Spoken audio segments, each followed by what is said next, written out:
This is a call to order the March 3rd, 2021 regular meeting of the Ducktown Council.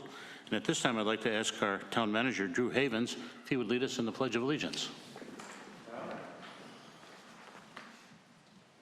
pledge allegiance to the flag of the United States of America and to the republic for which it stands, one nation, under God, indivisible, with liberty and justice for all.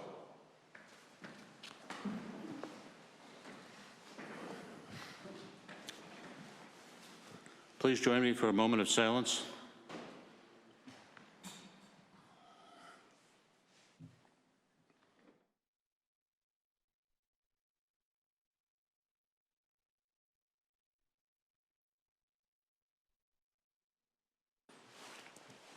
Thank you. At this time, I'd like to do a roll call of the council, manager, and attorney. This is Mayor Don Kingston.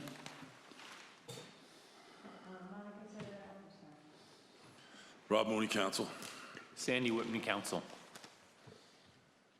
Nancy Pappas, council. Drew Havens, town manager. John Leidy, town attorney. Also in attendance, we have Joe Hurd, the Director of Community Development, Donna Black, our Fire Chief, Jeff Ackerman, our Police Chief, Lori Ackerman, our Town Clerk, and Christian Legner, our PIO. At this time, we'll go to item number 2, public comments. Do we have any public comments, Christian? We have no public comments. We'll go on to item number 3, the consent agenda. This evening we have the minutes from January 6, 2021 regular meeting, the minutes from the February 3rd, 2021 regular meeting, and the Government Education Access Channels Committee proposed 2021-2022 budget for CurrentTV. With that, I'll entertain a motion to accept the consent agenda. So moved. I think you need to state the motion. That we approve the consent agenda. Any discussion on the motion on the floor? There being none, we'll do a roll call vote. Mayor votes aye. Mayor Pro Tem Thibodeau? Aye. Councilmember Mooney? Aye. Councilmember Whitman? Aye. Councilmember Cavanis? Aye. Motion passes 5-0. At this time, it's my pleasure to introduce formally our new town manager, Drew Havens. And maybe you'd like to go and stand at the podium. I don't know, as long as we got a shot of him. And I would like to give a little background before we swear him in. Drew is a native of Vermont. His education includes a diploma from Thetford Academy in Thetford, Vermont, a Bachelor of Arts from Syracuse University, a Master of Public Administration from Walden University in Minneapolis, Minnesota. He's also done advanced specialized training with the University of North Carolina School of Government and Virginia Polytech Institute and State University. I think that's better known as Virginia Tech. His experience, he started as a production assistant with Dartmouth College in Hanover, New Hampshire. He was an account executive with Centurion Corporation in Hanover, New Hampshire. He was an appraiser and branch manager with LaCroix Appraisal Services in Essex Junction, Vermont. He was a police officer in the town of Norwich, Vermont, a police officer in the town of Thetford, Vermont, and a patrol officer and dispatcher of the town of Hartford, Vermont. He was an instructor with the State of Vermont Fire Service in Pittsford, Vermont. He was president and appraiser of Genesis Appraisers, East Thetford, Vermont. And his first assignment as a town manager of the town of Glasgow, Virginia, from 2001 to 2007. He was the town manager of the town of Riverbend, North Carolina, from 2007 to 2014. He then became the assistant town manager of the town of Apex from 2014 to 2016, and then he was named the town manager of the town of Apex, North Carolina, from 2016 through January of 2021. He has a lot of professional and community memberships. He's a member of the International Associations and Lions Club, holding many local and state leadership positions. He was a selectman in the town of Thetford, Vermont, similar to being a council member. A firefighter lieutenant and assistant chief at Thetford Volunteer Fire Department, a firefighter, a driver, operator, and lieutenant at Glasgow Volunteer Fire Department and Glasgow Life Saving and First Aid Crew. He's a member of the Virginia Local Government Management Association. He was a member of the Glasgow Rotary Club. He was a member of the Rotary Clubs in New Bern, North Carolina, and Apex, North Carolina, a board member, along with myself, at the North Carolina League of Municipalities. That's how we first met. He's also a member of the League Finance Committee, and he's a member of the North Carolina City and County Management Association, serves on the Program, Professional Development, and Professional Conduct Committee. That's quite a resume, and we are so pleased to have you now as our town manager in the town of Duck. Welcome.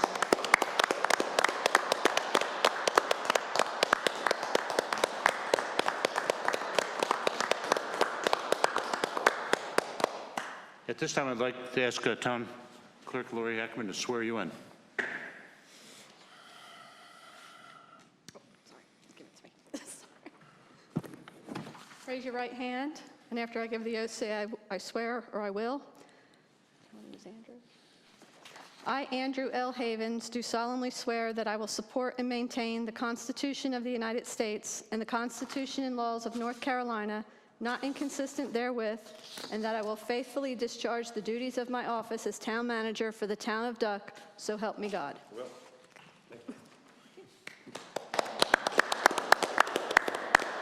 Would you like to say a few words? I almost made it.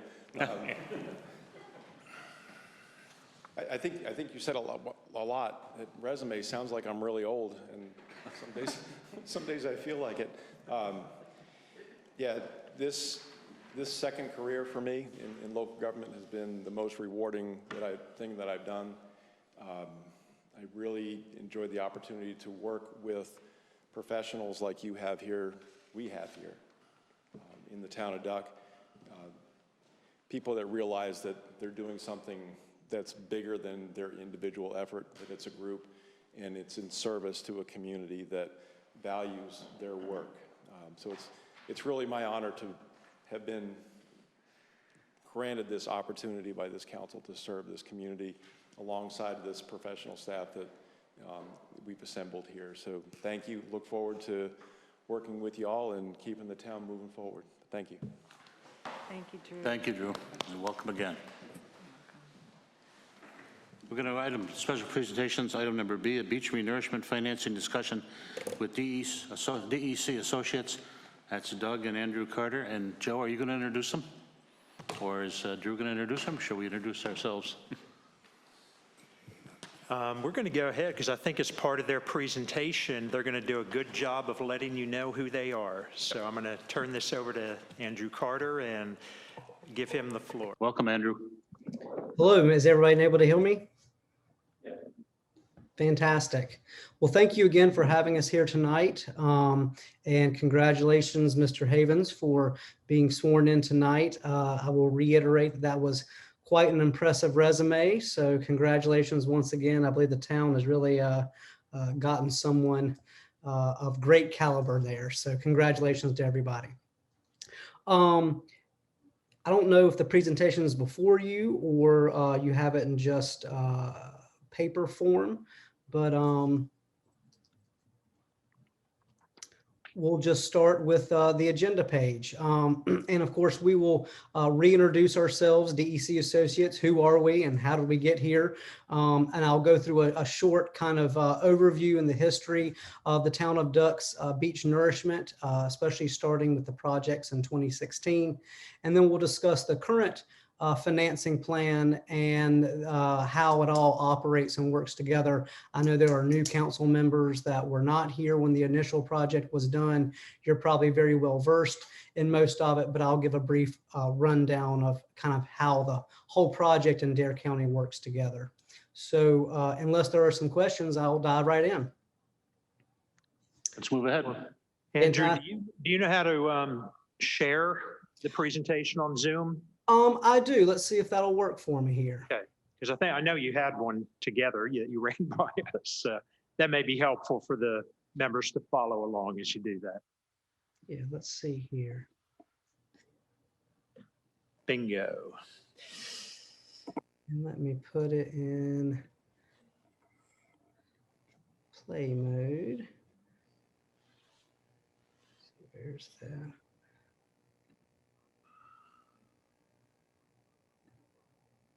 Here we go. Is that better? Yes. Fantastic. So who are we? DEC Associates. We are a registered municipal IRMA municipal advisor. We are registered with the SEC and MSRB. That was part of the new laws that were done during the economic downturn in 08 and 09. As a firm, DEC Associates focuses primarily in North Carolina. North Carolina with the Local Government Commission is a unique state when it comes to financing. And so we focus most of our effort here in North Carolina. We have a wide range of clients throughout the state, from the city of Charlotte, city of Greensboro, county of Durham, and then we have a number of coastal cities and towns that we deal with. So we deal with kind of the whole full range of financial towns and the different realms that everyone's in. And then, of course, we are a financial advisor to the county of Dare, have been since about 2005. And we were here to kind of create the first issuance with Nags Head when they did their first project, I believe in 2012 or 2013, and help create the program that the county and the towns are operating on currently.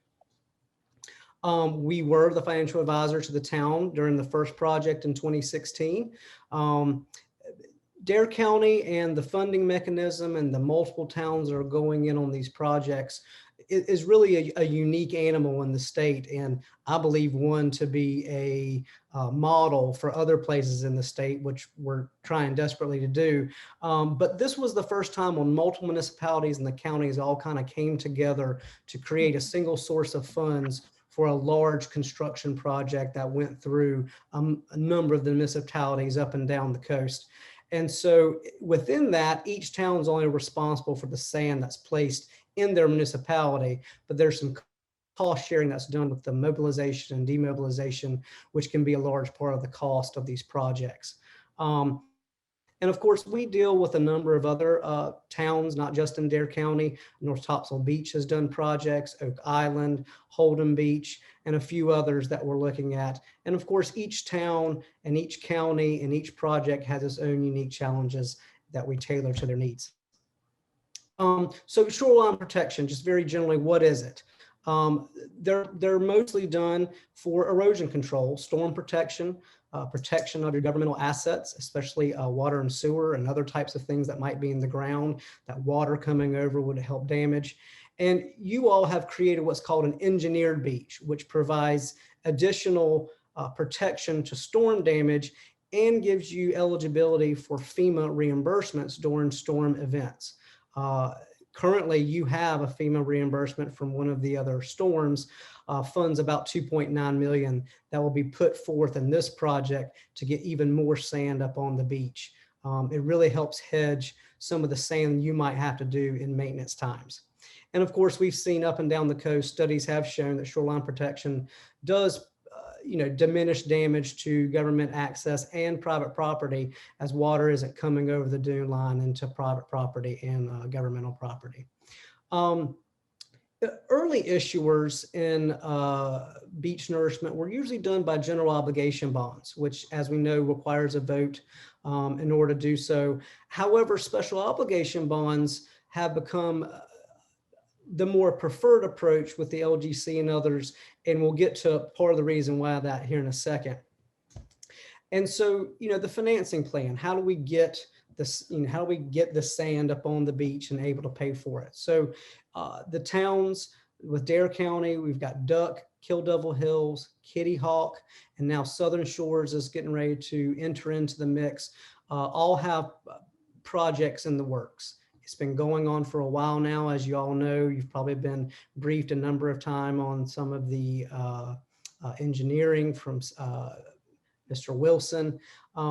But everyone's got a project we're putting together, and Southern Shores is getting ready to do theirs for the first time. So they are getting ready to raise their 7.82 cents equivalent in their town for their quote unquote skin in the game that all the towns have as part of the project.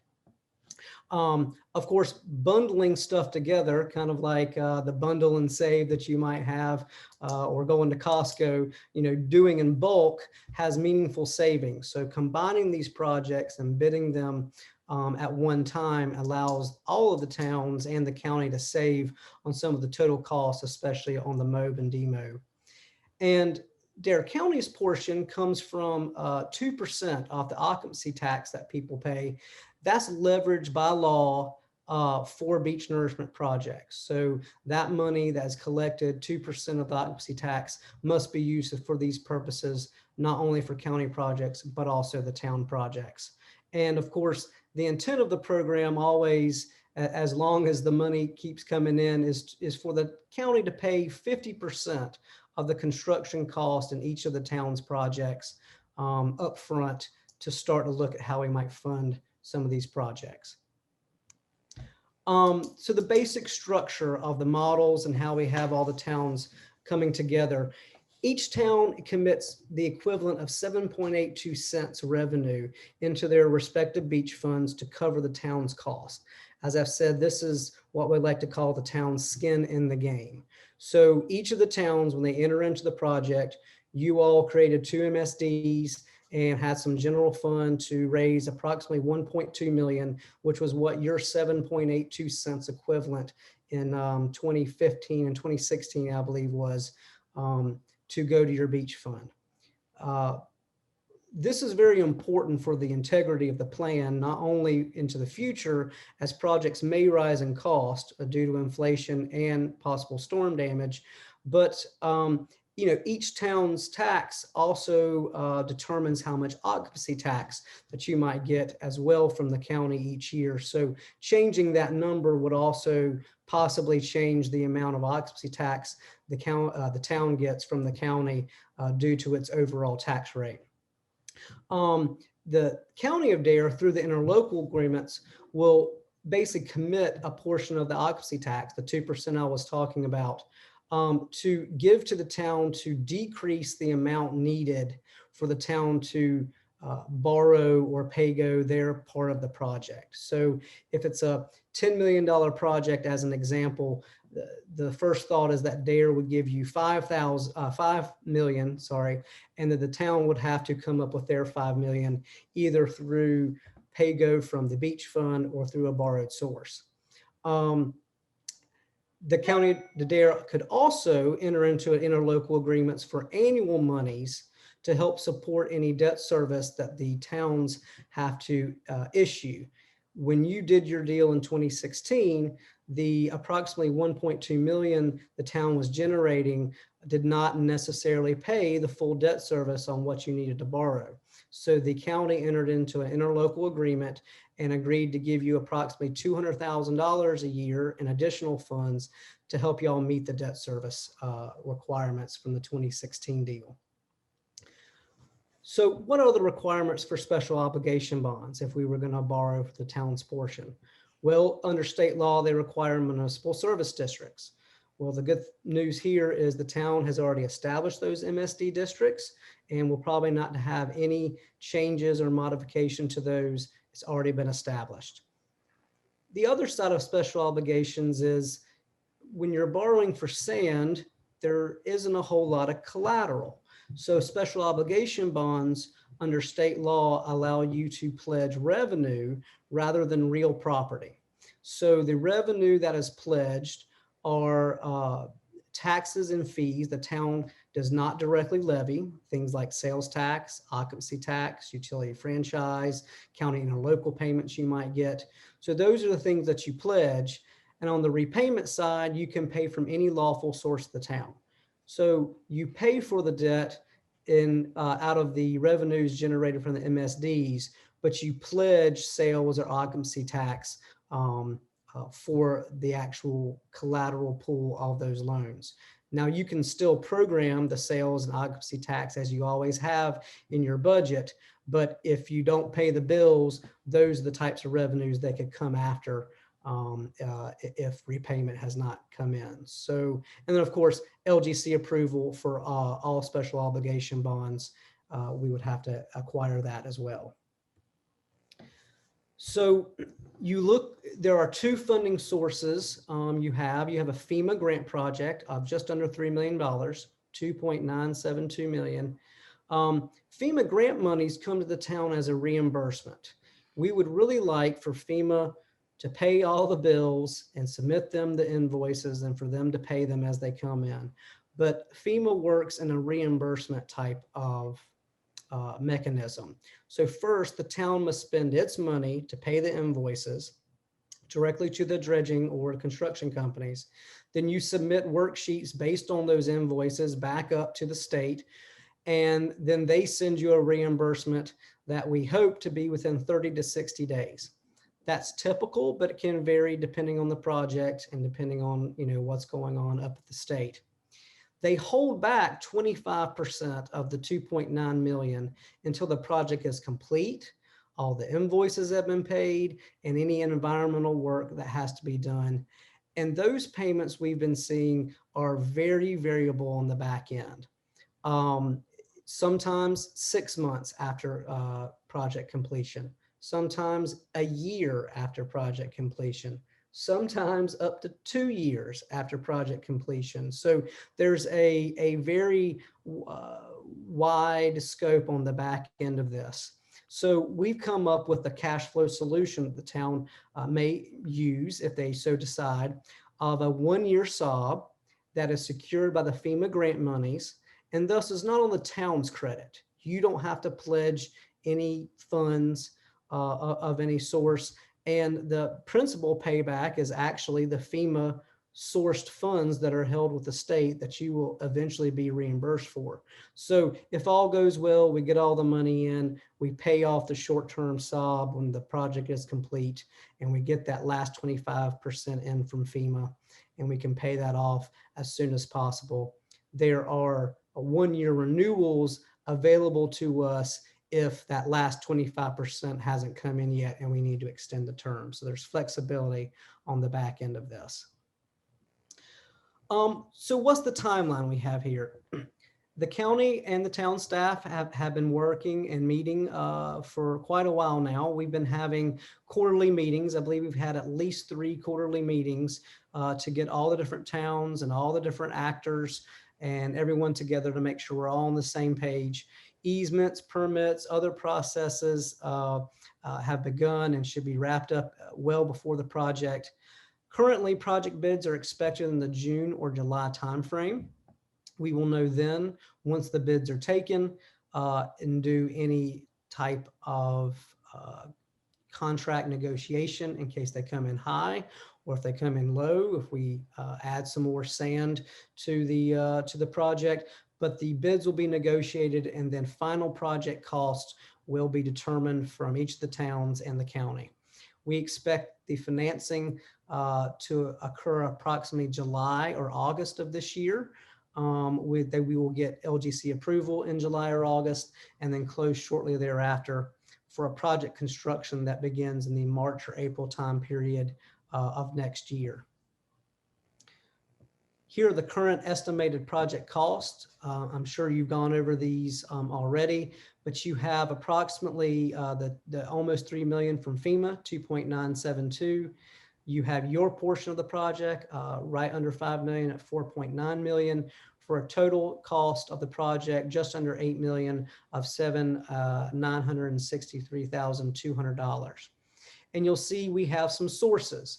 I will congratulate the town in applying for and getting the NCDWR grant.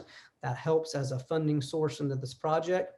You'll see that the county, I believe Mr. Alton made the rounds and told the towns that the grant will be credited towards the county side of the equation when looking at their funding. So you'll see the county contribution is right at $1,044,000. The town SOB that you'll need to borrow or cash fund, depending on your cash position, for the town SOBs is just under $2.5 million, $2,495,000.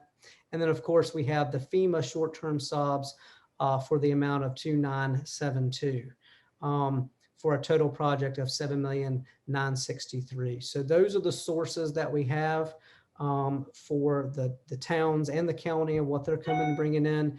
If you add the grant and the county contribution together, you'll see that equals what the town's SOBs contribution is. So in this particular sense, with the borrowing amount and the amount of revenue you have coming in from the MSDs, the county will probably not need to enter into an interlocal agreement with you all for additional annual money to cover the debt service. At this point, I'd be happy to take any questions that you might have. I know I've gone through this rather quickly, but I just want to be able to give you all an opportunity to ask any type of questions. Andrew, this is Don. Going back to your chart, the North Carolina grant Do we get that up front, or do they hold that back somewhere to FEMA? We're actually working through that right now. We've gotten some conflicting answers. We know of other towns who got this very grant, Oak Island being a grant recipient this year as well. They've already received their money. So we're working through the process and trying to figure out if this will be done in a reimbursement or an upfront method as well. I have a question. Thank you for the overview. This is Monica Thibodeau. Couple quick questions. I was curious on the interest rate for the special obligation bonds that, for both the FEMA and the town, because certainly we've, been used to the town's special obligation bonds. That's how we did it before. Does FEMA, is it similar? Because the interest isn't factored into these figures. And you're saying it's fairly nominal, which of course interest rates are pretty good right now, but any idea where they're running? Yeah, so the normal SOBs y'all tend to do are 5-year SOBs. So that's the rate y'all been seeing. For the FEMA portion, we really tried to work out a structure where they're 1-year interest rates that you're being quoted. So at this time, and when we're talking well sub 2, 175, 160, something like that, I think would be a good conservative number to use. Of course, we won't know until we bid out to the bank, but I would say that's, sub 2% definitely for a 1-year SOB. Thank you. And the only other question I had, and I don't mean to, but you mentioned in the presentation the 7.82%, but on slide 7, each town commits 7.82% equivalent revenue. When we did it originally, everybody sort of came up with their own MSD amount. So I'm probably just mixing up what our percentage of tax valuation. And can you just explain that 7.82 just one other way so I catch it? Of course, be happy to. In 2015, when you were setting the tax rate that y'all needed to generate to get this process done, we looked at what the penny generated then. So at that point, 7.82 cents equated to about 1.2, and there's some change. I don't have the figure directly in front of me. I think it's right about 1.22 million that y'all needed to generate.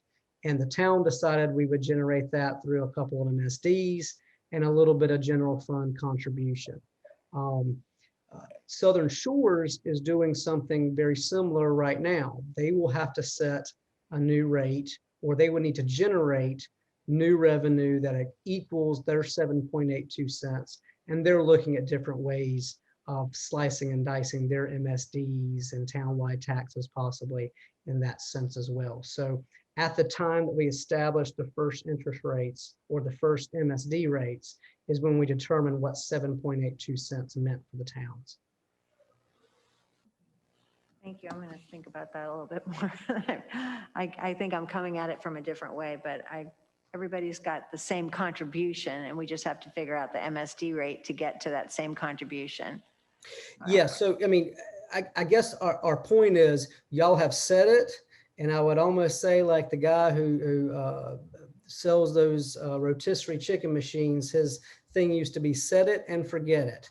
And I think if we keep if we keep the town's relative skin in the game as it is now, then I think there's no problem with any of the plans into the future.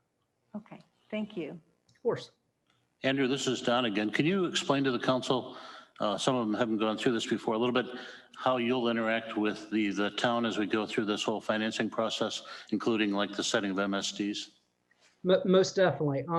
We do a number of different services, and I've provided a contract. I'm not sure if it's been brought before the board or not. And DEC tries to provide what we call a soup to nuts actions that we would give to the town to provide for these services. So we will help create and re-update the financial model the town currently has. We would look at current fund balance levels, as well as the revenue that's coming into the beach model. This is very important to attract the bank and get the best rates. Each town gets a rate based on its credit posture. So I think as we saw in the 2016 deal, Duck may have gotten the best rate out of the towns, given your financial strength and position. So we'll take a look at the financial model. We'll also come up with the calendars that are needed to pass legal actions. At least 2 legal actions will need to be passed as we get closer to the financing phase. We will help through the LGC application process and getting approval through the LGC, which we expect in the July or August time period.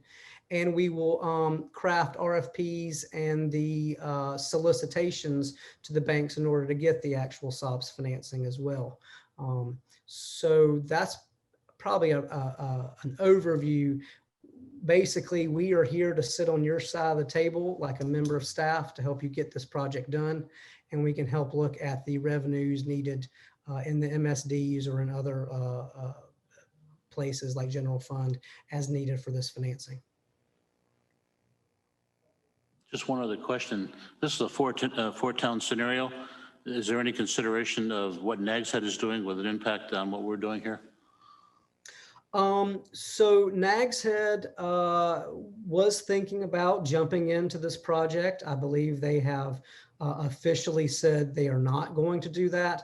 They do have a small FEMA project that will come after your bids for your project. So I don't believe anything Nags Head is doing will affect what the 4 towns projects are doing currently. Thank you.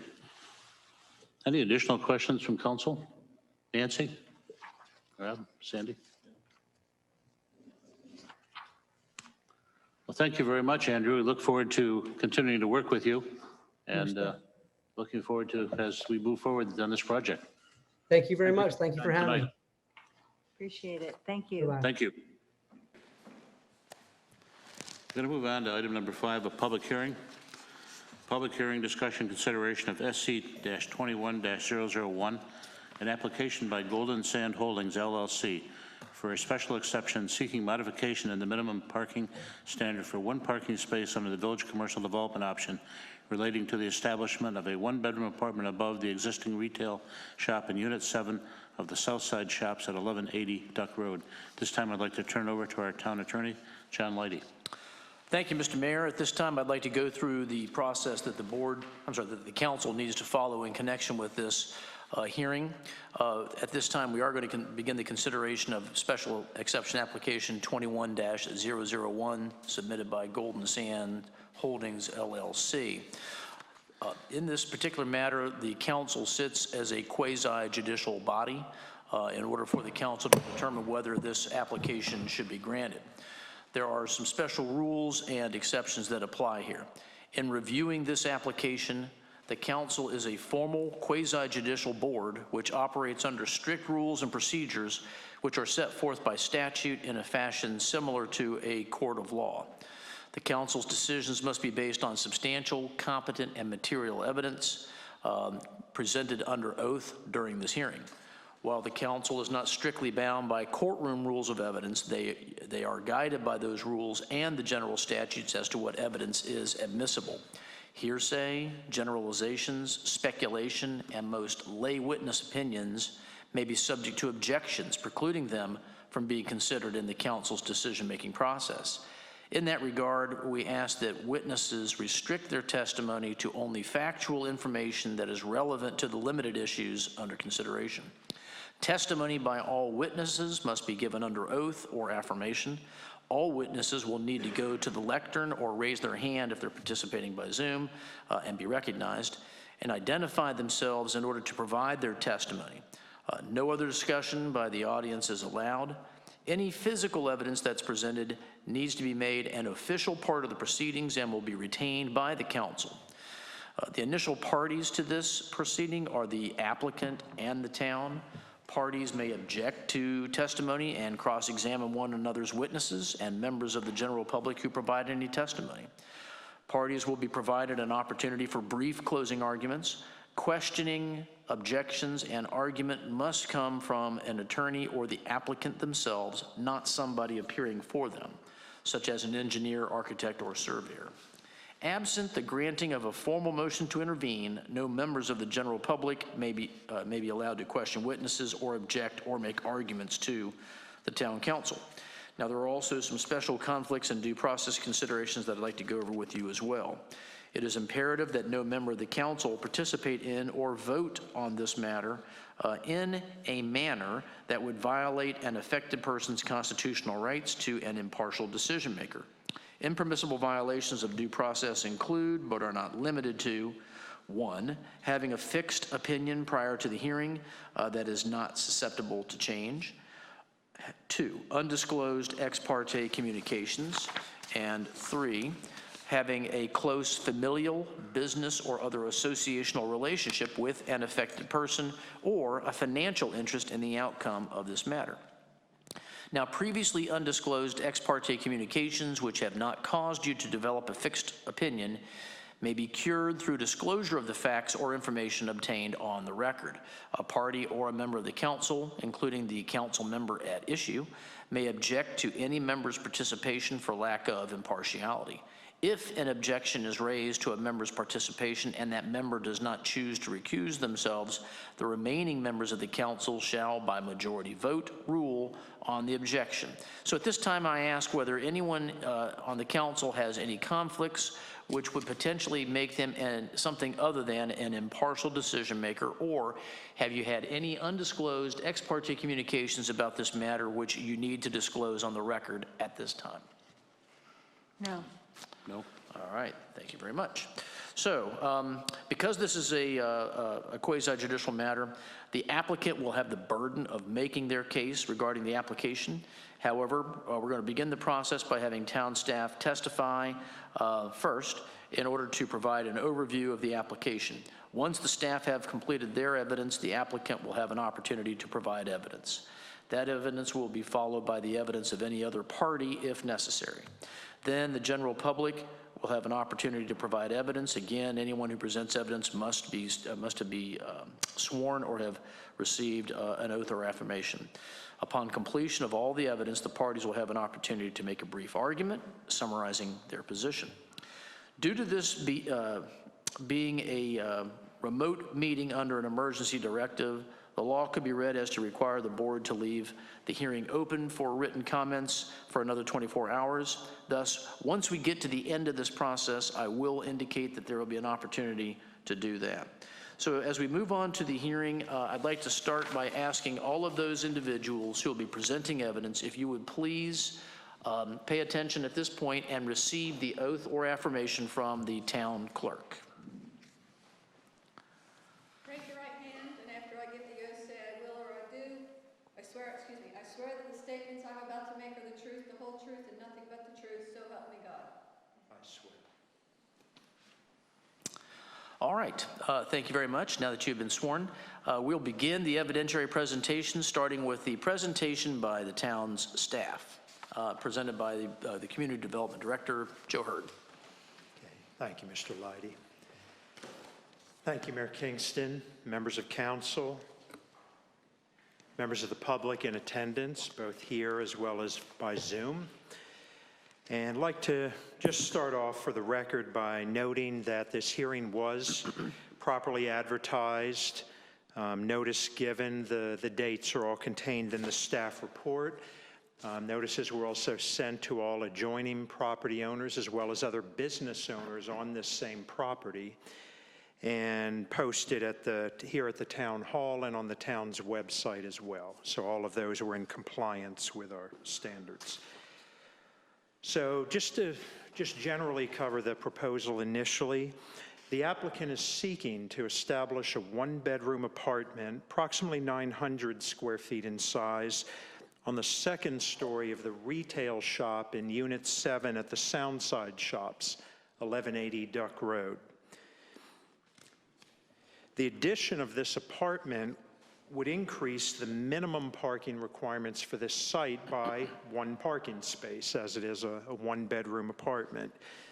Therefore, the issue that presents the applicant is that we'll get into a little more detail on this, but the property is already underparked, so non-compliant with the town's current standards for parking as it is. And in order to increase the requirement, that would make that more non-conforming than it is right now. So an option that is available to the applicant in this case is to request a special exception for the council to consider granting relief from that one additional parking space requirement, and that basically saying that 33 parking spaces, which are what exist on the site presently, are sufficient to meet the needs of this property and the businesses thereupon. So that's why we're hearing this evening. I'll start the more formal parts of the presentation by noting, and Christine, is it possible to pull up? This is on my screen, but it's not on the...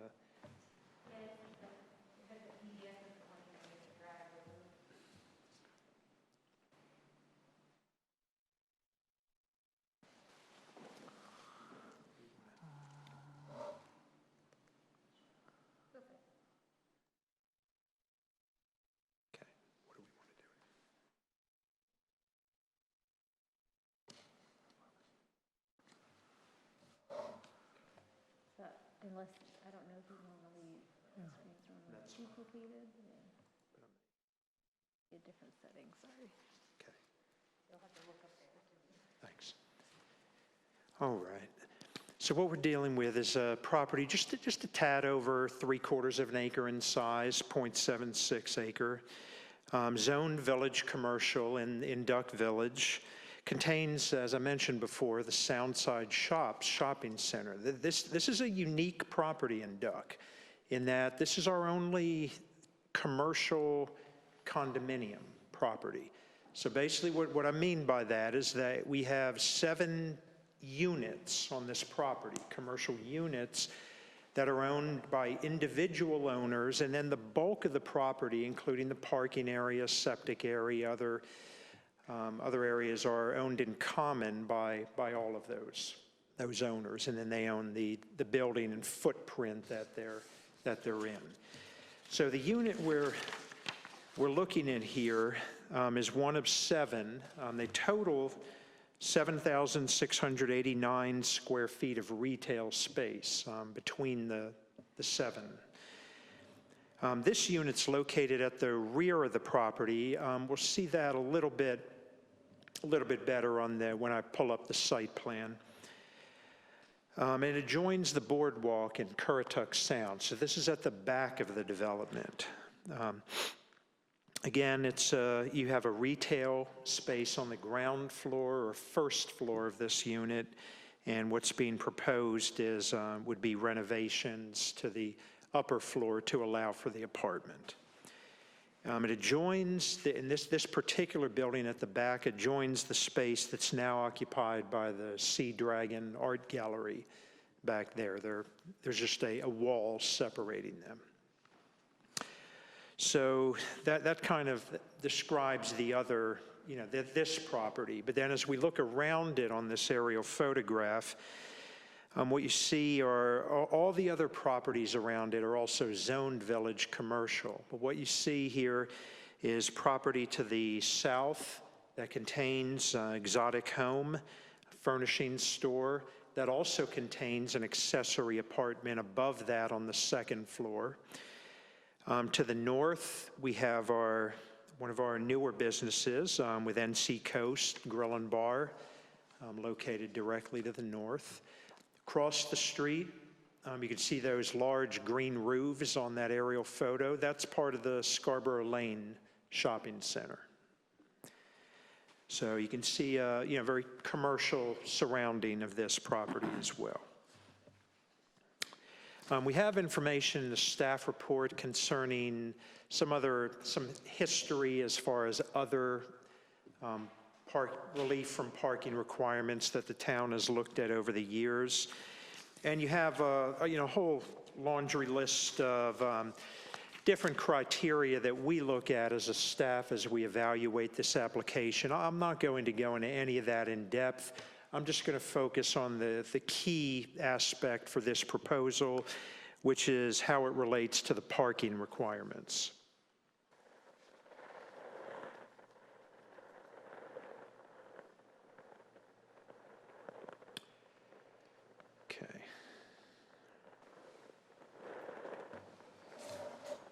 So what we have here is let me slide that up a little bit. Council can probably see it better on in the packets with the site plan that you were given. You have the unit highlighted there in the darker color on the site plan. But you can see how this property lays out with you have two access points onto Duck Road, an entrance that comes in alongside the properties, loops around, and then you have another area that was originally part of the property where Exotic Home is, that at some point with the early development of this property was transferred and made part of this development for the Soundside shops. In that area, you have more formal parking in the area, paved, striped, in the areas adjoining the shops. But then as you move over into that other area, what you see on the ground is more of a gravel parking area, a little bit more informal layout. But the site plan you have before you shows how that space accommodates the parking requirements for the site when it was originally developed. So right now, we've done the math under parking spaces in the staff report. And based on the square footage of the uses and different types of uses on this property, there are currently 38 parking spaces required. There are only 33 spaces that are on the property presently. So it's 5 spaces below the requirement, with the one additional space that the requirement would bump up to 39 spaces. So again, what the applicant is requesting is that your consideration, basically allowing them to be 6 spaces short of complying with the overall minimum parking spaces for all of the businesses on this site. And they're doing that, seeking relief through the village commercial development option, which can be approved as a special exception. So as part of that, the applicant does note accurately that there's a lot of traffic that comes to this site that is not vehicular traffic due to its location directly adjoining the boardwalk, in particular the location of this unit right on the boardwalk, which actually has an access directly to the boardwalk, as well as its relatively close proximity to the sidewalks and bike lanes at the front. We do see a good number of people arriving at this site using other means than vehicles. So that's certainly a valid point, that it doesn't necessarily have the same needs as a typical shopping center would when you look at that and look at the parking requirements for that.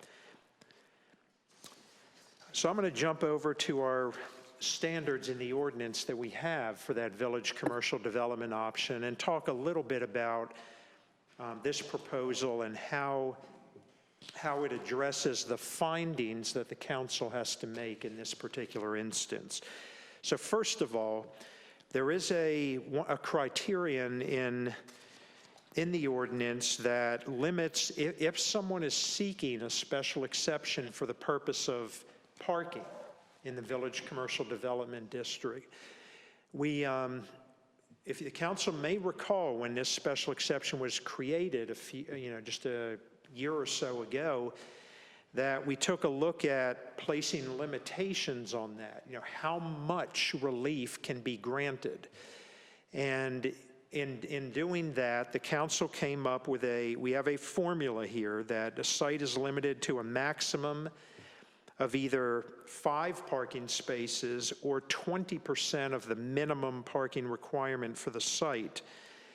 And in this instance, that works out to be, if we use the 5%, and it's whichever is greater. I'm sorry, I missed that key point there.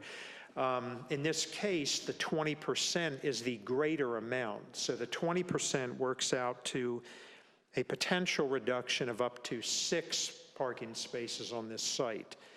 So what the applicant is requesting with that 6 space is compliant with that, and the council can grant this type of special exception if you make the following 5 findings. So you have to make positive findings on all of these. So I'm going to go over this, talk a little bit about the planning board's review and what the planning board found in their recommendation to you. So the first finding is that the development proposal is consistent with the town's adopted vision and land use plan. You have some more detail on that, outlining some of the key aspects of that further on in the staff report. We pulled out some of the relevant goals and objectives for you to look at. But in this case, staff and the planning board, in evaluating those, did find that this proposal seems to be consistent with those goals and statements in both of those documents and meets finding 1. Second finding, development proposals consistent with the desired scale, character, and function of Duck Village. It was noted that the existing design, layout, and character is consistent with the design guidelines that are laid out for the village commercial development option. If you remember, we had a whole series of slides when we looked at creating this VCDO district provision, and we talked about a lot of the things that make Duck Village what it is, a lot of those characteristics.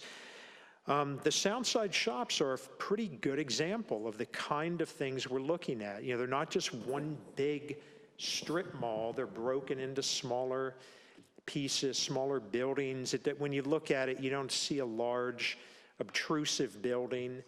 The character of that property, the way it functions, its pedestrian compatibility. There's a lot of good things about the existing development on that property, and the proposal isn't changing any of those things. It's adding an apartment above in the existing building on the site, so it's not changing any of that, and therefore staff and the planning board found that they felt this proposal was consistent and meets finding 2.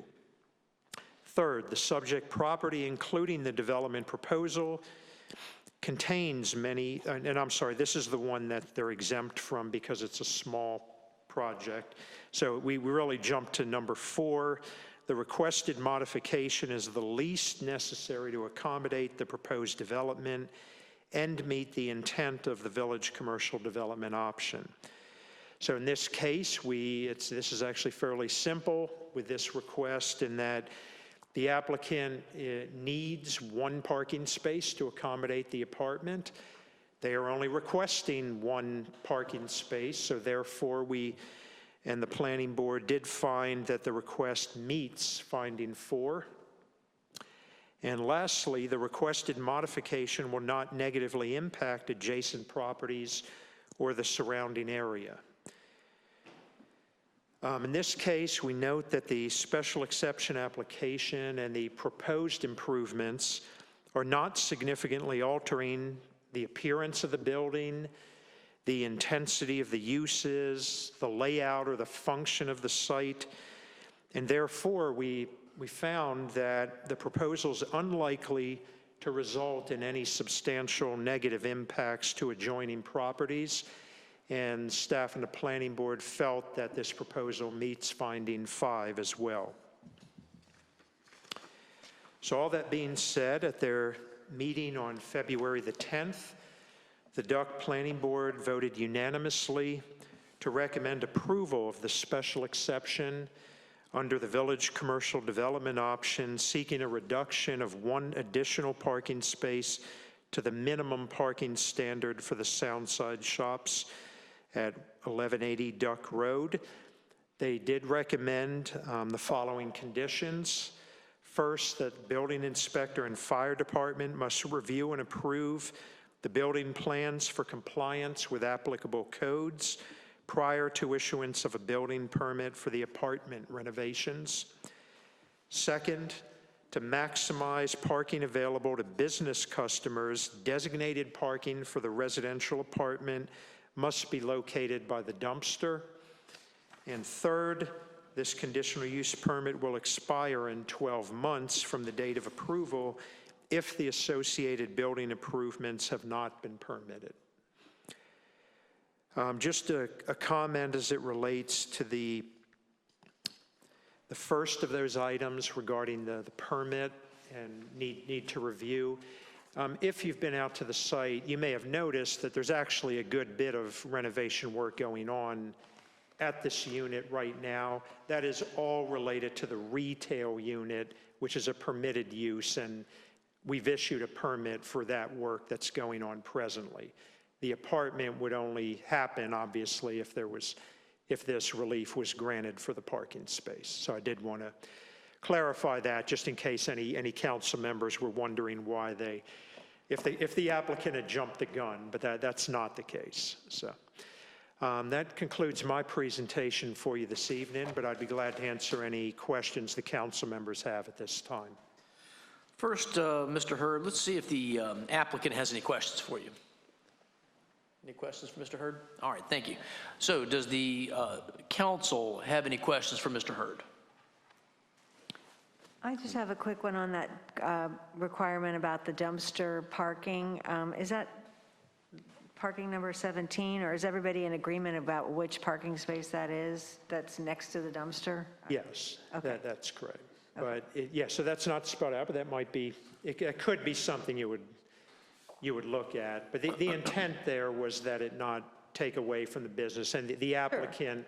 The applicant's goals with this are consistent. They plan to operate in that way anyway, so they had no problem with that. And when that was I suggested. completely understand that. I just, when I was looking at the site plan, I wasn't sure which spot I was looking at, but, since it's and I saw that there was some concern about that, using that spot. So that's what I was just, thank you. That's all I had.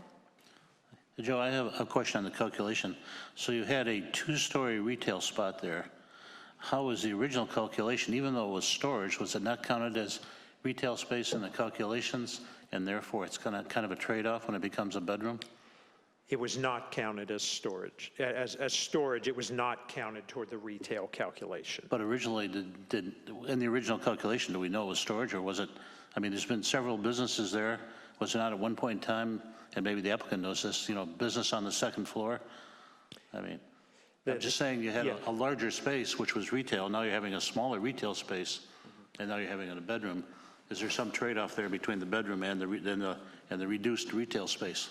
There's not. The calculations that you have before you are based on the ground floor retail only. So in that instance, it's not counted, so that there is no trade-off, bottom line.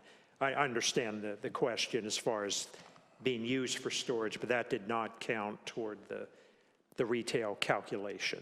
At this time? So, At this time? or previously. Additional questions from council? Okay. We do have a representative, the applicant, here with us this evening as well. So. Unless staff has any other evidence to present, we'll move on to the applicant.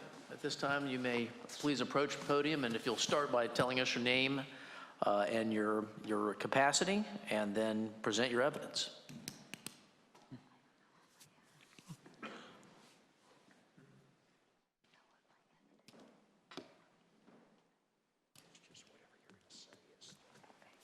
Sorry. Okay, my name is Molly Adamovich, and I am with Golden Sand Holdings. Joe covered really everything that I have to say. The only thing that I do and would like to say is, I guess, please grant us this parking space. In the Outer Banks, you guys know, parking here is slim to employees here. We have employees, we don't have anywhere to put them. So in granting us the parking space, it would really help us to have somebody that can stay and operate that store and not have a lack of an employee and then, potential down the road issues. That's all I have. Any questions? I'm sorry. Does the council have any questions for Ms. Adamovich? So your intent is hopefully that the employee will want to stay above the shop and make it easy? Yes.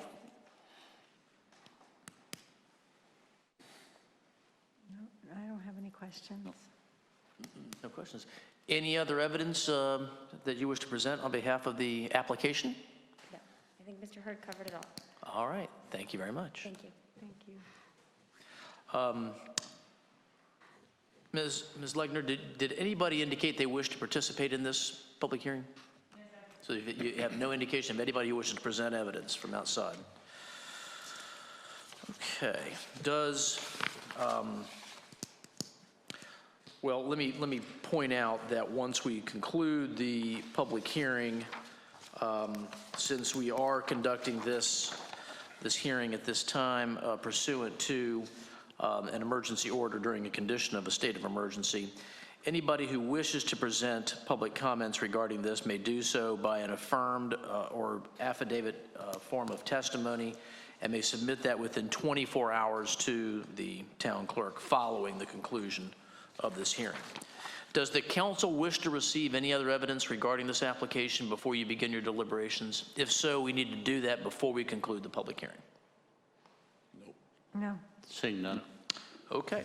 So at this time, we will conclude the public hearing on this, and the council may begin its deliberations. Mr. Hurd did point out for you the special findings that need to be made. There are 4, I believe, in this particular case, if there is a motion to approve the application. Any further discussion or deliberation? No, I think it perfectly fits with the purpose of the village development, the village commercial development option that we've had, and even with the more examined and streamlined and constricted guidelines that we placed on ourselves not too long ago. So I'm completely satisfied and in favor of the applicant, and certainly feel like we've gotten good endorsement from staff and from the planning board. So I'd like to make a motion that we approve the conditional use permit if it's appropriate at this time, with the findings of the 4 conditions as laid out by Mr. Hurd. Does the motion, John, have to include the 24-hour clause? Yes, it needs to be subject to the presentation of any further comments from members of the public within a 24-hour period following this hearing. I'd like to add Mr. Leidy's comments about the 24-hour comment period to my motion. So we have a motion on the floor with findings, conditions, and the 24-hour exceptions. Any further discussion on the motion on the floor? Nope. There being none, we'll do a roll call vote. Mayor votes aye. Mayor Pro Tem Thibodeau? Aye. Councilmember Mooney? Aye. Councilmember Whitman? Aye. Councilmember Cavanis? Aye. The motion passes 5-0. Good luck. Thank you. Moving on to item number 6, old business items deferred from previous meetings. The first one is discussion consideration of awarding a contract and authorizing the town manager to execute such contract for construction of a rain garden wetland on the town park property. Drew or Joe, are you taking that? All right. Joe? Yes, Mayor. You'll recall your meeting last month. We had an initial presentation to the council regarding the bids received for the rain garden wetland project. There were some questions brought up at that time. Staff was asked to contact the low initial bidder on the project just to clarify with them that they understood the specifications and that their bid included everything it needed to. And after asking them to go back and just talking through them with the project, they found that they did miss, and curiously enough, it was the exact, I believe it was Councilman Whitman who had brought up about the concrete and the weir and the cost of that, the likely cost of that, and that is exactly what they missed. And therefore, they were left with 2 options. We consulted with our town attorneys who outlined for us 2 options that they had. One is to proceed with that original bid and the understanding that they would likely lose money on it if the council awarded them the contract at that lower bid, or they were given an option to consider an option of withdrawing their bid proposal, and they took the latter of those two choices. So we did receive a withdrawal in writing from Caribbean Landscaping. Due to that, the council is left with 3 bids, the lowest of which is from Emerald Forest, which you may recall is the same company we work with for a lot of our beach and dune planting, the parts that are not done by, we supplement their efforts with our volunteer efforts, but they do a great chunk of our beach every year. It's a company that, after reviewing what they do, going to their website, looking at a lot of the experience that they have, we as a staff are very comfortable that they are competent and will be able to do this kind of project is right within their wheelhouse. They've done a lot of similar things, even things on a much larger scale. And we certainly think that they're capable of providing us with a successful project. So staff is now recommending that the council consider awarding the bid to Emerald Forest. And that concludes my presentation, Mayor. Any questions for Joe? First off, I'd just like to thank Sandy for pointing that out. And, you know, we did see quite a discrepancy in the bid amounts. I just wanted to add the point that we brought up last time, speaking about perhaps an opportunity for some educational signage and that kind of thing. I know Sandy Cross was like that idea as well, and with their experience that we learned about with other projects in Virginia area and I think down in Manio area, it would just seems like we could, you know, teach people about what we've got going on. That's one of the great things about this project. So let me just start by saying that we've already, you know, Christian has already been out there. We've had these conversations. We've already got some good thoughts together on how to go about that as we complete this project. The great thing about this is it's in such a visible location and a very active location where we have a lot of people coming and going. We have the playground directly across the drive there.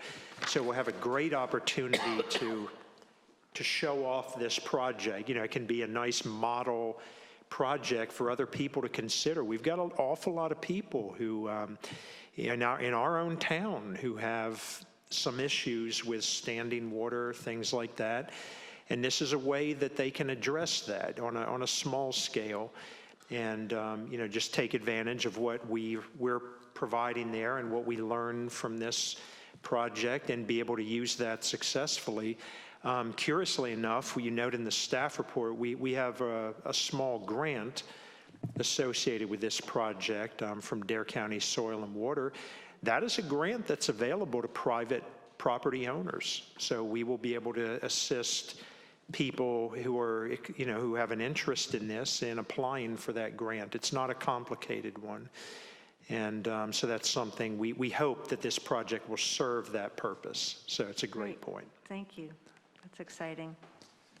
Joe, I have a question to that, what you just said about the rain gardens maybe not being useful on a large scale, but in the neighborhoods or on the subdivisions that front Jeff Road that are having problems with stormwater, do you think it's a solution for where we're seeing nuisance ponding, or are those problem areas just too big, even if it was a series of? All the ones that I'm thinking of that we've identified, you may have some properties on the edges of those areas that would benefit from something like this. And I'll put it this way, it's never going to hurt to create something like this that provides more capacity to hold water. But really in almost every one of those instances, we had about 7 areas. It's just, the water's just, it's too deep for this to be the only solution to that issue. it would help, but it wouldn't get rid of it. So we would still need to identify other ways to help address some of that flooding. Any additional questions for Joe? If not, I'll entertain a motion.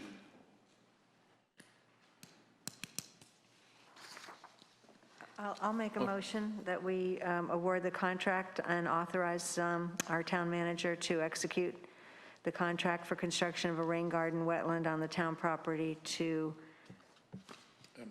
Emerald Forest. Thank you. Any discussion on the motion on the floor? There being none, we'll do a roll call vote. Mayor votes aye. Mayor Pro Tem Thibodeau? Aye. Councilmember Mooney? Aye. Councilmember Whitman? Aye. Councilmember Cavanagh? Aye. The motion passes 5-0. Thank you, Joe. All I could think of was Caribbean. Going on to item number 6B, discussion consideration of authorizing the town manager to execute a contract with VHB for design, engineering, permitting, bidding, and construction administrative services for the coastal resilient projects, including in the town's BRIC grant application. Joe?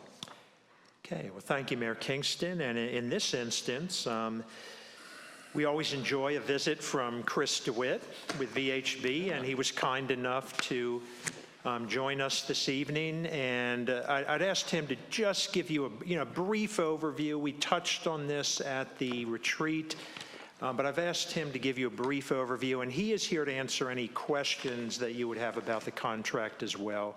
So with that, I'll gladly turn it over to Chris. Thanks, Joe. Everybody hear me? Yes. Yes, sir. Great. All right. You Well, snuck in on us. thank you. Thanks for having me here tonight. It's good to see everybody. I really look forward to the opportunity to see everybody in person in the not too distant future, as well as the opportunity to meet your new town manager, and congratulations to Mr. Havens. Thanks again for having me and for considering this contract tonight. As Joe mentioned, this is the project that we discussed a week or two ago at your council retreat. It is a modified version of the fourth phase of the sidewalk project that we've worked on and implemented over the last several years. And everyone will recall we're working on the fourth phase that was the west side of the roadway at the north end of the village, just south of Sunset Grill. And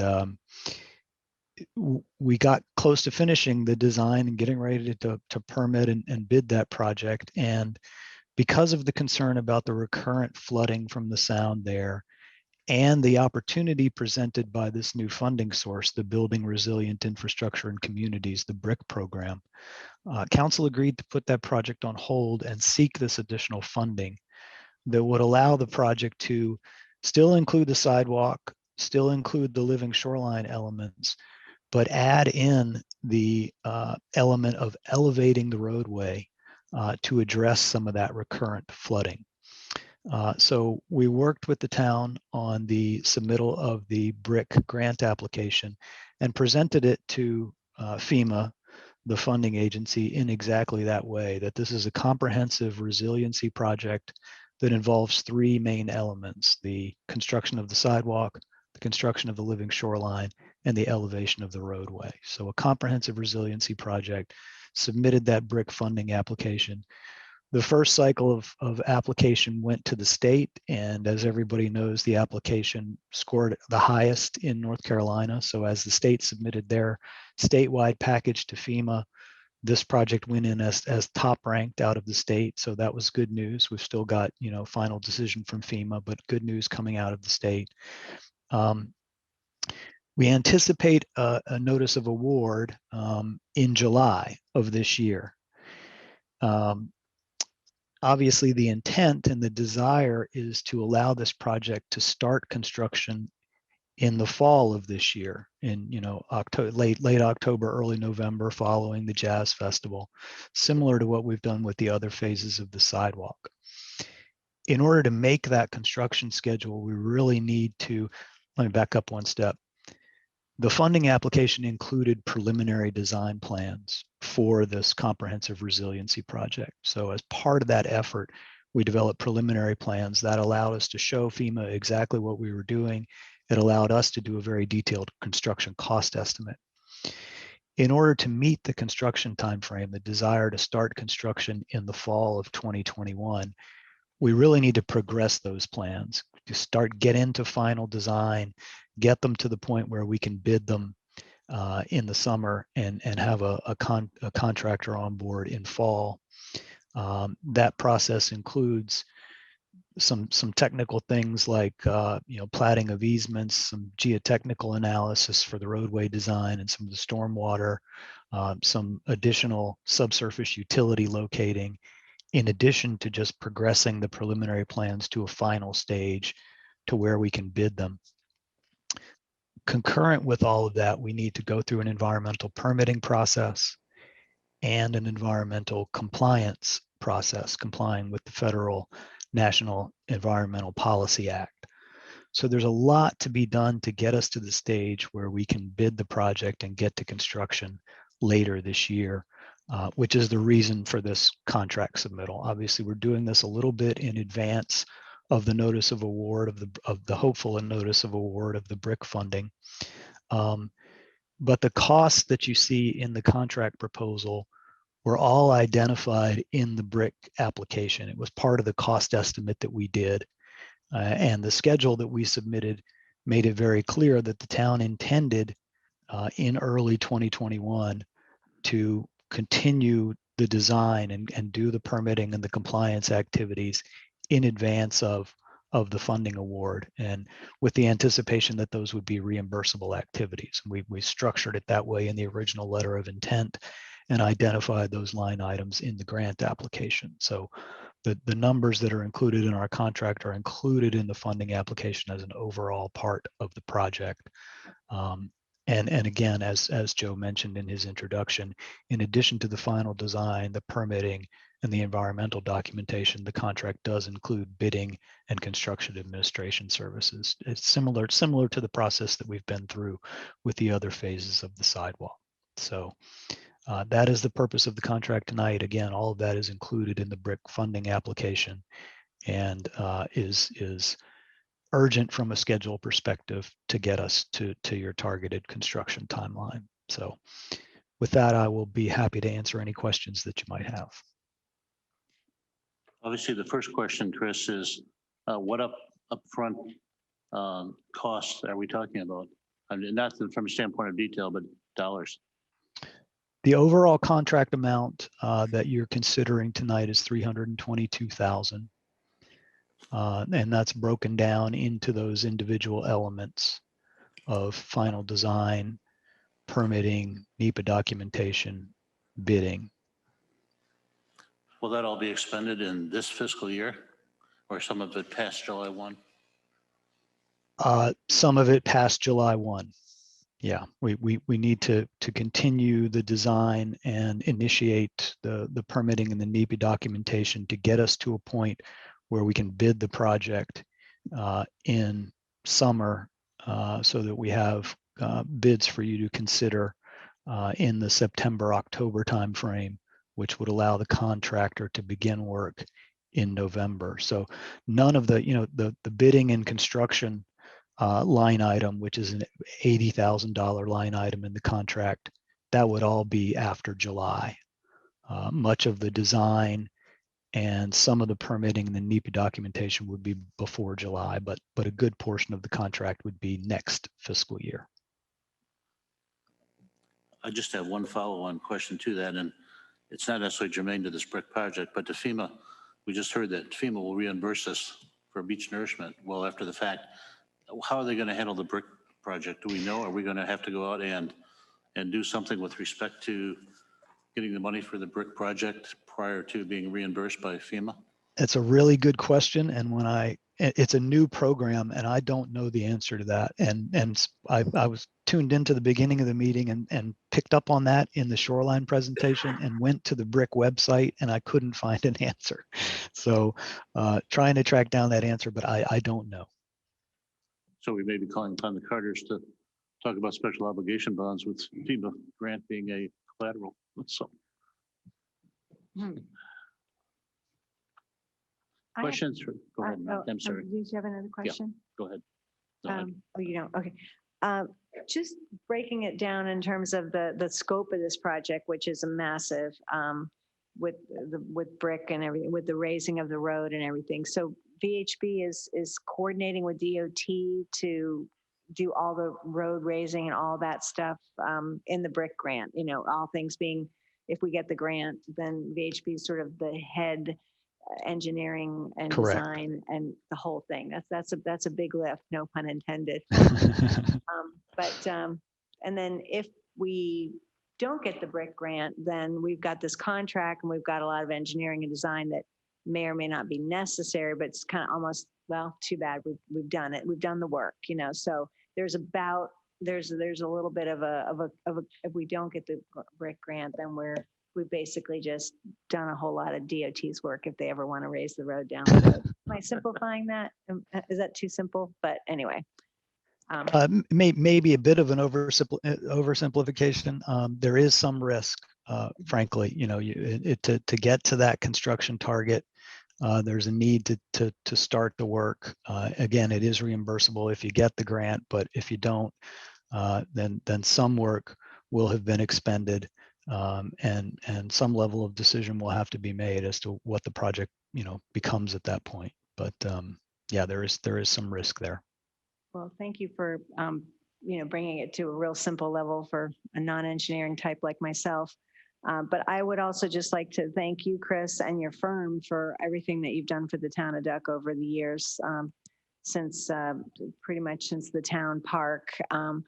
And frankly, some people might say that it's too close of a relationship, or that, but at every turn, your firm has assisted us on a lot of different ways. And I think we can see the benefits of the kind of work that your firm does. So to risk with a firm, I feel very comfortable with you. It's not like we've never worked with VHB before. So I just want to commend the entire team that you have that has done so many great projects for us.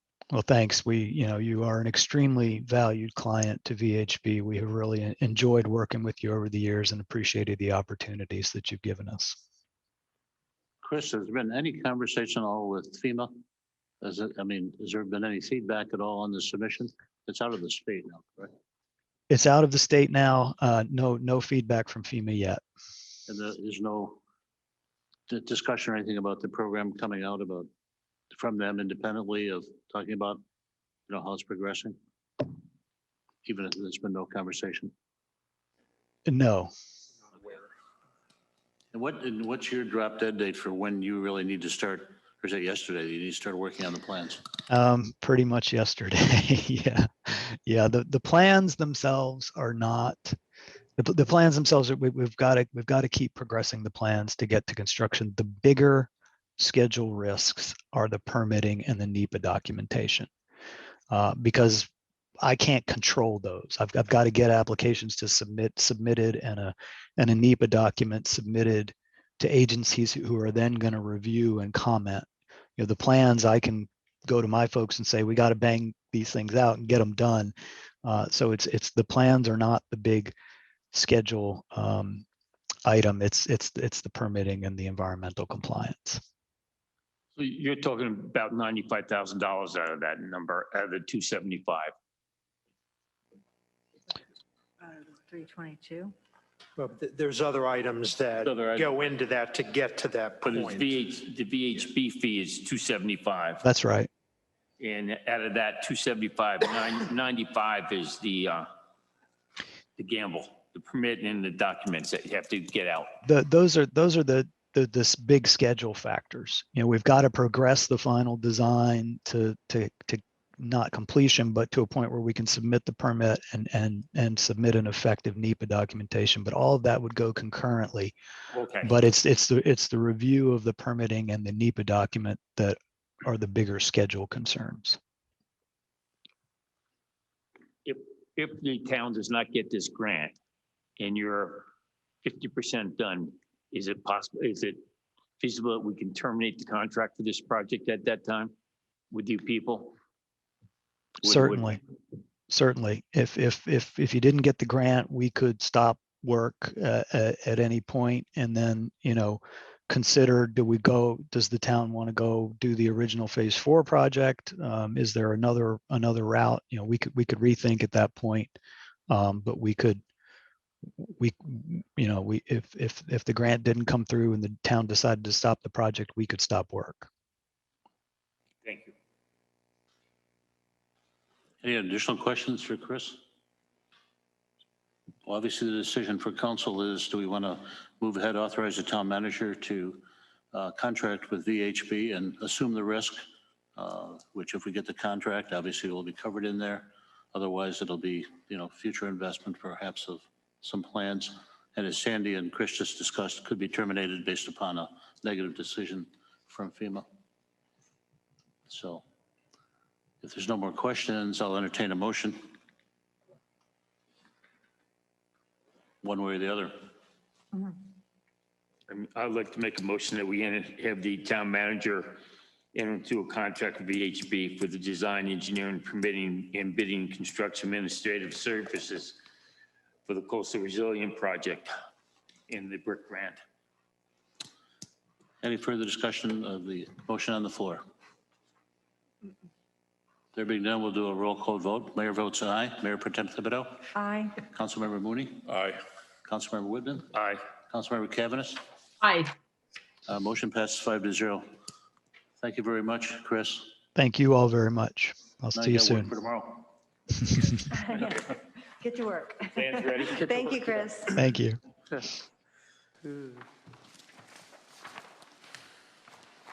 That is going to be a fantastic project. Yes. We need to get that money. It's going to be great. And obviously, we can take a look, Drew, at the impact with respect to how we want to manipulate funds around to, as we progress through the end of the year with budget amendments. We're going to go on to item number 7, the resolution of the Town Council of the Town of Duck, North Carolina, thanking Joseph Hurd for his service to the Town of Duck, North Carolina as interim town manager. Joe, would you please, do you like to go to the podium while I read this? Resolution 21-01. Whereas Joseph Hurd was hired as the Director of Community Development on September 29th, 2014, and whereas Mr. Hurd has been an integral part of the Town of Duck and has provided valuable leadership since joining the town, and whereas since joining the town, Mr. Hurd has worked diligently in performing his duties as Director of Community Development, and whereas Mr. Hurd has maintained a helpful, professional, and collaborative working environment for the employees of the Town of Duck, and whereas Mr. Hurd serves the interim town manager for the Town of Duck from July 20th, 2020 through February 15, 2021. Now therefore be it resolved by the Town Council of the Town of Duck, North Carolina, that the Town Council hereby expresses immense gratitude to Mr. Joseph Hurd for his service to and leadership of the Town of Duck, North Carolina, seamlessly maintaining the functions of the town during critically difficult months of the pandemic, promoting ongoing organizational development, and spearheading several planning projects that will benefit the town for years to come. And be it further resolved that the Town Council of the Town of Duck hereby wishes Mr. Hurd continued success as an employee of the Town of Duck, adopted this 3rd day of March 2021. Thank you, Joe.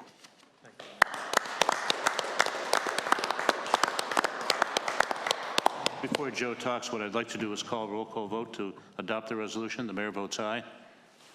Mayor Pro Tem Thibodeau? Aye. Councilmember Mooney? Aye. Councilmember Whitman? Aye. Councilmember Cavanagh? The motion passes 5-0. Thank you very much, Joe. I know you'd like to say a few words, Really, Joe, perhaps. thank you. Well, thanks. And I understand that, sometimes individuals are recognized for their contributions to a team's effort. And, between what my coworkers have said and done for me and the recognition here this evening, I'm really not sure I've ever received any recognition. It's more meaningful to me to hear the kind of things that have been said, and glad that it, reflected that people think I did a good job at least. So, but if you want to offer an individual award to a team, then I have no choice but to let you know what these people who I work with mean to me. So over the past 7 months, one thing it's important to recognize that they did not have a full-time leader. You know, there were questions that I had to research that a manager probably ought to know off the top of his head. There were responses that weren't as timely as I would have liked. There were issues that I wasn't able to address as thoroughly as I would have liked. You know, I wasn't able to think about their needs and interests as often as I would have liked. And in spite of those deficiencies, these people working on behalf of the town didn't just tread water. That would have been the easy way out, you know, just continue to do what we're doing, let it roll along. They weren't just there waiting for a better full-time leader to come along. Instead, they took on greater responsibilities and found better ways to do things, as you've seen over this period. So if you think that I did a good job, then these are the people who made me look like I did a good job. And I'll always have they'll have my appreciation, respect, and admiration for that. As we transition, I'm very pleased to know that you've hired an experienced and talented manager who will lead this staff and this community to even greater heights. You know, he's someone who comes in knowing about managing people and organizations. He's already shown that he cares about his staff as people. He embraces the concept of serving the community. And I think you're going to be pleased with what you see coming up. And lastly, I just wanted to offer my thanks to you as council members for helping us get through the challenging period in the life of our community. You have taken on additional responsibilities as well that probably weren't part of the job duties that you thought when you ran this time around. And even though we're not through yet, but your dedication and encouragement of the staff has really meant a lot to us. So thank you for that. I appreciate it. Thank you, Joe. Thank you, Joe. Thank you, Joe. Lovely. All right, moving on to item number 8, items referred to in presentations of the town attorney. Yeah.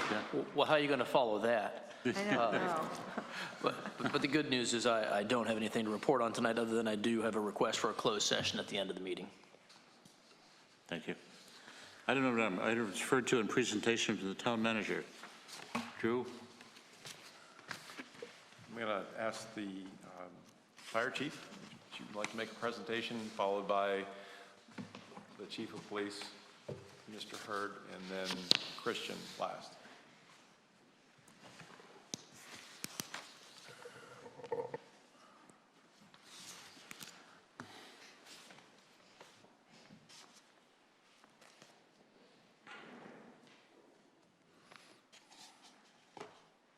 Good evening, everyone, and I didn't want to follow Joe either, so thank you, Town Manager. Tonight I'll report out on February 2021 for duck fire. I'll keep it relatively brief, but I will cover my last CIP item as well.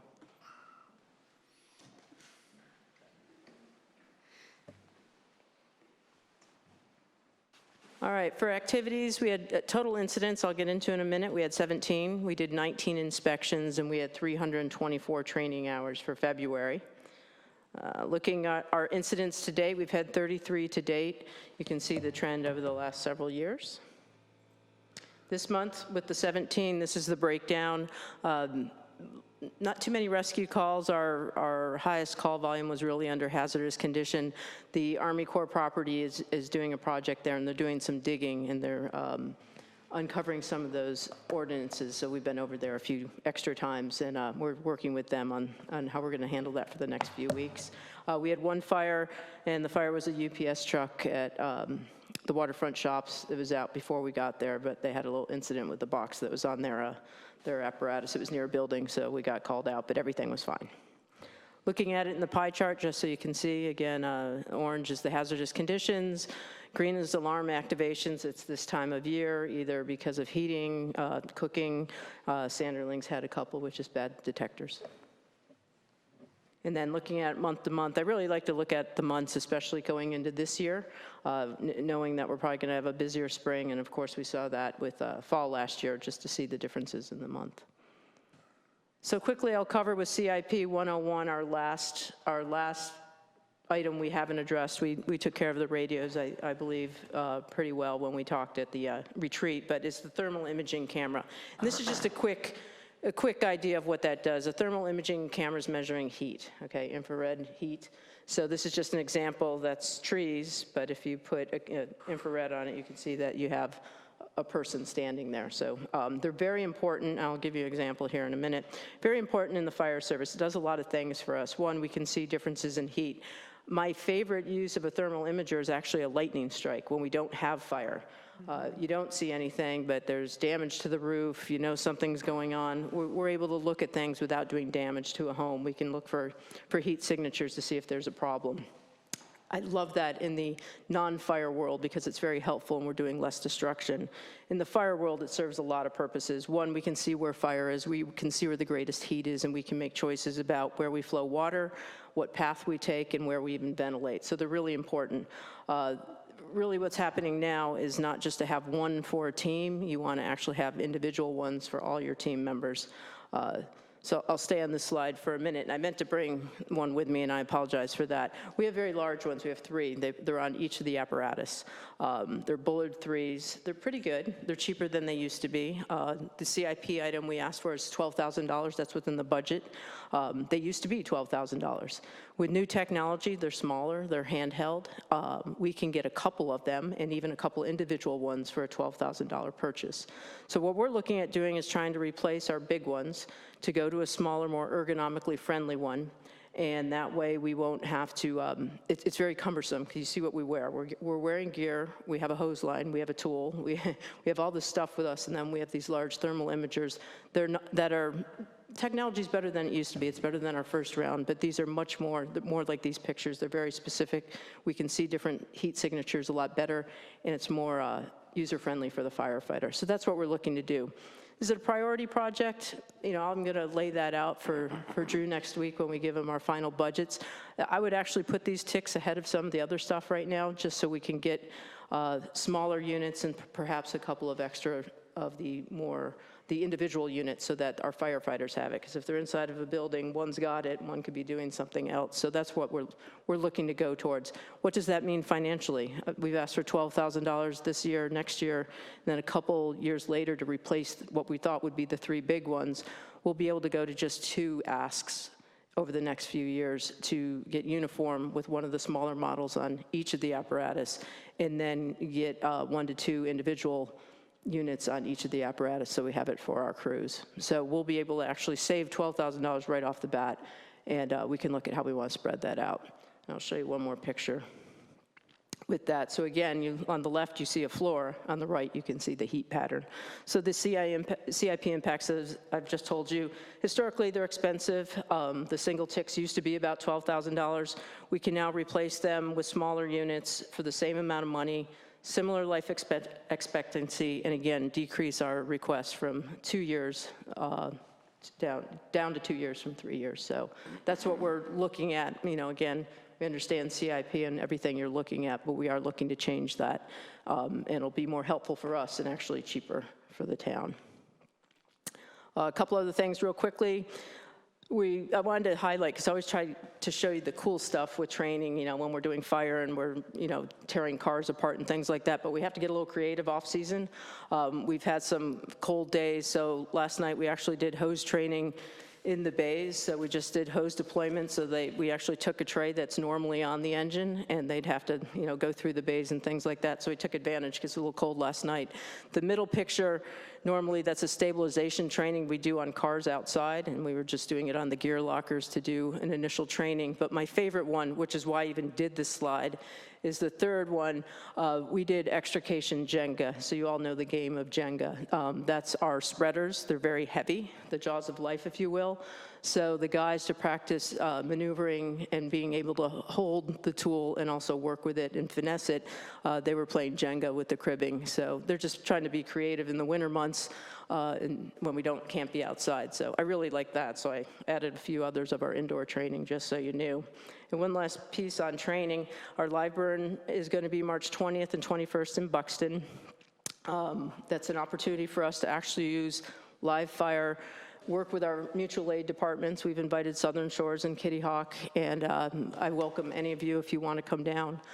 Christian and I are working on a super secret project around it to bring some information back to you, and probably maybe countywide, it sounds like now. So we're going to do some things with the training down there. Drew, you're welcome to come down. It's an opportunity to practice exterior attacks for our support folks, aggressive attacks, vent enter search, which is a very aggressive maneuver to a life-saving maneuver, and then just our general engine company operation. So that's coming up this month. And that's pretty much what we're doing, prepping for March 20th and 21st. And with that, I'll take any questions. Tried to keep it a little lighter tonight. You heard me enough 2 weeks ago. I just had a quickie on the life expectancy of the cameras. What, you said it's about the same, but Yeah, what so is 10 to that? 12. Yeah, we've had, I think we were on a 10-year replacement, so 10 to 12. It's not like the ones we have are bad. They're getting older, but technology's totally changed. Size, and I apologize for not bringing one tonight. Size, resolution, it's much better now. It's what we have is old technology at this point, and a couple of them are older. We have a newer one, so it's like 5 or 6 years old. So that's what we keep pushing this off. If you've noticed, it's been for us low-hanging fruit, because technology was changing, but now we're at the point it's much cheaper, and we can make this switch for almost the same money. So. Got it. Okay, thank you. Yep. Thank you so much. Thank you, Chief.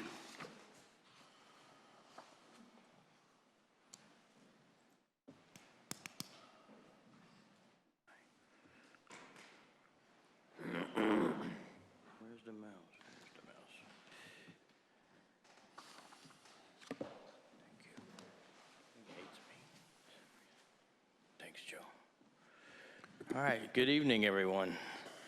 Joe, just to not steal your thunder, but just want to say thank you for everything you did. You're not just weren't just a boss, you're a mentor, and proud to call you friend also. So thank you for everything you did for us. I'm going to keep it brief as well tonight. I just wanted to go through a snapshot of kind of where February went, what we're going to do going into March. I feel like I was just here with you a couple weeks ago. So as we wrapped up March, we continue to put a heavy emphasis on crime reduction. So a lot of time in our neighborhoods, a lot of time in the business community, a lot of vacant homes. So that really was our focus. We had a great council retreat. I think that was great time with you. We were able to have our quarterly staff meeting, even though staffing was a bit of an issue. So that was a really nice time to get some issues covered. Happy to say that Officer Ardinger is released from field training last month, so got him moving forward. Everybody was able to get their second COVID vaccine dose, those that wanted it. We were getting to know our new town manager. Of course, that's an ongoing project. Spent a lot of time in February when we weren't doing retreat prep, getting ready for budget this year and figuring that out. Got in-service training for the year rolling with legal update, a really exciting topic. And then we're continuing on with that, and then got a chance to attend the Chamber's Virtual Economic Summit, and then all of us for the first time went through the League's Safe Driving course. So that's a new project that we're taking on that we'll be doing both classroom training to some extent, and then hopefully morphing that out into actual real-time training. So something that the League has suggested strongly to us. March, going forward, happy to report that our budget will be in this week, hopefully Friday morning, so that can be checked off the list. So it'll be 100% full bore back into the risk review process, so really looking forward to spending a good part of March getting that as close to wrapped up as we can. Friday, we've got a new BLET director taking over, so we're excited to meet him on Friday, hoping for some big changes in BLET. We've collectively been pretty disappointed in the program and how it's been run in the past, so good things ahead for that.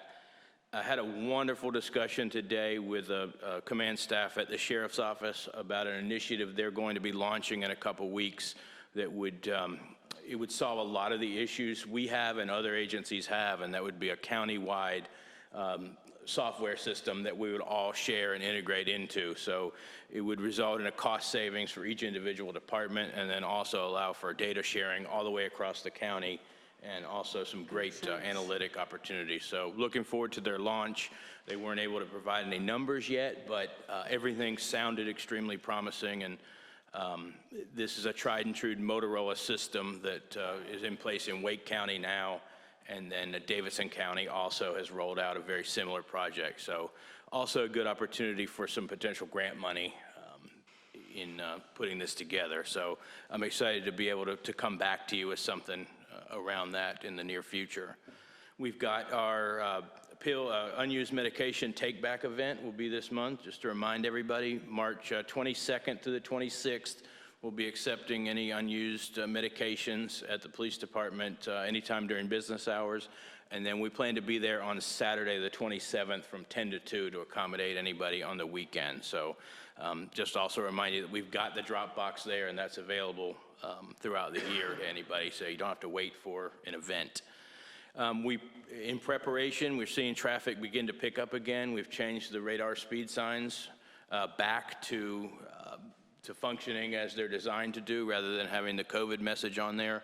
Hopefully, as traffic picks up, that'll help with speed enforcement there. And then I'm also really happy to report that Officers Kuhar and Davis have hit the halfway point in their BLET requirement. So the bulk of what they have to do is done.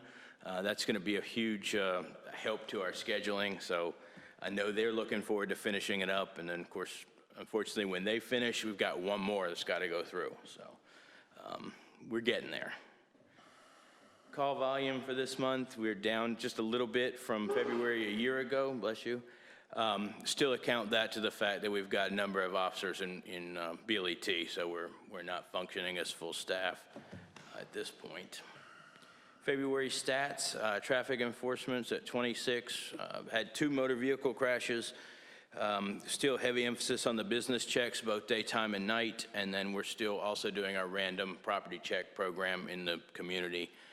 Didn't have a whole lot of residents out of town that requested extra patrol checks, and then we had 1 DWI arrest towards the end of the month.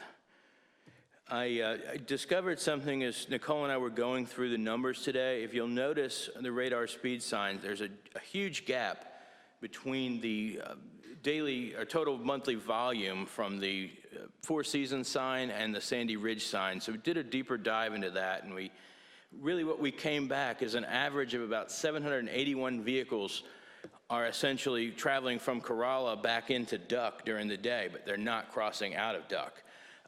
We took that data, compared it against some of the data from the license plate readers, and we're seeing a similar trend. So I didn't have an opportunity today to really dig into it, but over the next week or so, I really want to get into that data and look at that trend over a couple months and see if that is exactly what we're seeing. It was just a very odd, we hadn't seen a difference quite this much in the time we've been tracking this. So I hope to bring some more information on that back to you. But as you can see from the traffic counts of the LPRs, we're still seeing a pretty significant call volume, vehicle count volume, and we expect that to continue to pick up. As always, all these numbers are on the website and available for anybody to take a look at.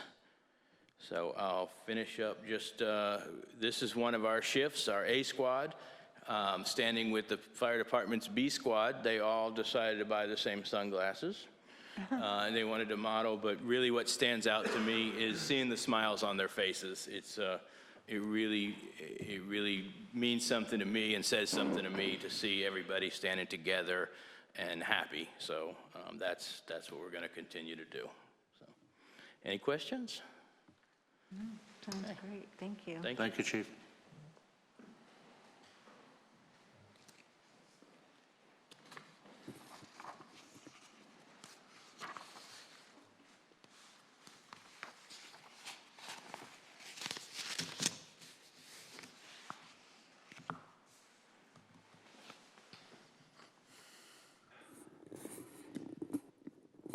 like I said last time, if only planners looked as so good and to model. We don't have that capability in ours, but hey. Just doing a quick review of the permit activity. Some pretty significant numbers up here this month as we go back and look at February. Just highlighted a few of the key ones there. Building permits up 47% from last year.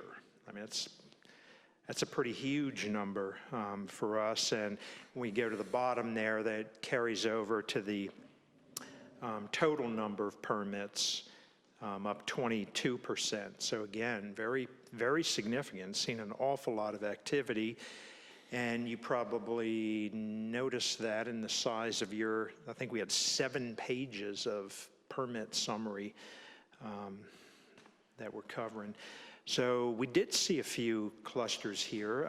If you are, looking at this map here of the northern part, just a large amount of Carolina Dunes, real, tremendous center of activity. So, if you drive through there, you'll see plenty of work going on. Not so much spread out, but very consistent throughout the neighborhoods on the southern end of town there. A little more spread out on that side of town. Again, just highlight a couple things. We did have 2 additional new construction permits, 118 Snipe Court and 101 Carroll Drive with new houses. Obviously, a very substantial amount of development overall, but I'll just touch on a few of the more significant projects. Large renovation project at 201 Schooner Ridge. Another one at 111 Wampum Drive. Another at 110 Waxwing Court. And then as we get toward the latter part of the report, one of the things that stood out to me on this is that there are 8 pool permits in one month. And that's pretty significant even for us. I mean, that's obviously something we've seen over the years as people look to increase the value of their properties, particularly those in the rental program. We've certainly seen, dozens of people add pools every year, but 8 in a month is pretty significant. So looks like we got a lot of folks trying to get those in for this season. So we'll see what we can do to wrap those up in April and May. That's all I wanted to highlight from that one, and then just had really a few slides, kind of trickling down with the number we've needed every month for our slides here for other projects as we've wrapped up and submitted things. So community development, just a few things I wanted to highlight. Finally, we can put this slide to rest. I think it's been 3 months in the works, but the weather finally cooperated enough for our scouts with Troop 117 to install 750 Christmas trees that were recycled and used to help capture sand and build up our dunes. The significance of that is not only does it recycle trees and is a more environmentally friendly way of looking at things, but this substantially reduces the cost that the town faces for sand fencing by using these other types of ways to capture some of that blowing sand and build up the area, particularly at the base of the dunes where we sometimes see that erosion and those scarps at the base. Beach Renourishment, that permit applications have been submitted. We're anticipating permit issuance in July. Bidding that project in August for construction summer 2022. So same schedule you've seen there. We're still working with neighborhood associations and the Corps of Engineers on finding construction access. We did get a no from the Corps recently, but we do hope that we'll have an opportunity to talk with some different folks there to find a way we can work this in a manner that they're willing to work with. Otherwise, we may be running out of options within the town of Duck itself, as far as finding associations or other opportunities to have that convenient construction access. The challenge that presents to us is that if we're not able to do that, that is going to raise the costs of our project. If a contractor has to get on in Southern Shores and drive 2-3 miles up the beach to get to the project area every time, to get stuff on the beach or not, and get their shifts of employees on and off. So we're still hopeful we'll be able to find something at this point, but we'll continue to work on that. And then we just received one of the final easements. So I think we only have 2 remaining that we need to obtain within the project area. So we're still working with those owners, but Sandy Cross has done an extensive amount of work getting those into a good position, and we'll talk with you further about how we plan to move forward with those. And finally, did want to bring up a topic that has been brought to our attention. We did receive some public comment relating to beach access, dune walkovers. If you recall, several of the council members at least participated in a process of a text amendment as we evaluated how at the very end of the beach nourishment project, we saw how that dune was extending out, how far it went down, and there were a lot of concerns about access and using that. And we, over a period of months, met with the planning board and council and ended up developing some standards. Basically, the standard right now is that we break it down into 3 sections if you think about a dune. So the west side of the dune where the house is, on that side of the dune, we do allow an owner to do anything that's permitted as far as, hardened structure, steps, ramp, whatever they want up that side. As we get to the top of the dune, they're limited to a mat to help make a firm walking surface there. And then down the east side of the dune toward the ocean are also limited to use of a mat. So again, it provides a firm walking surface.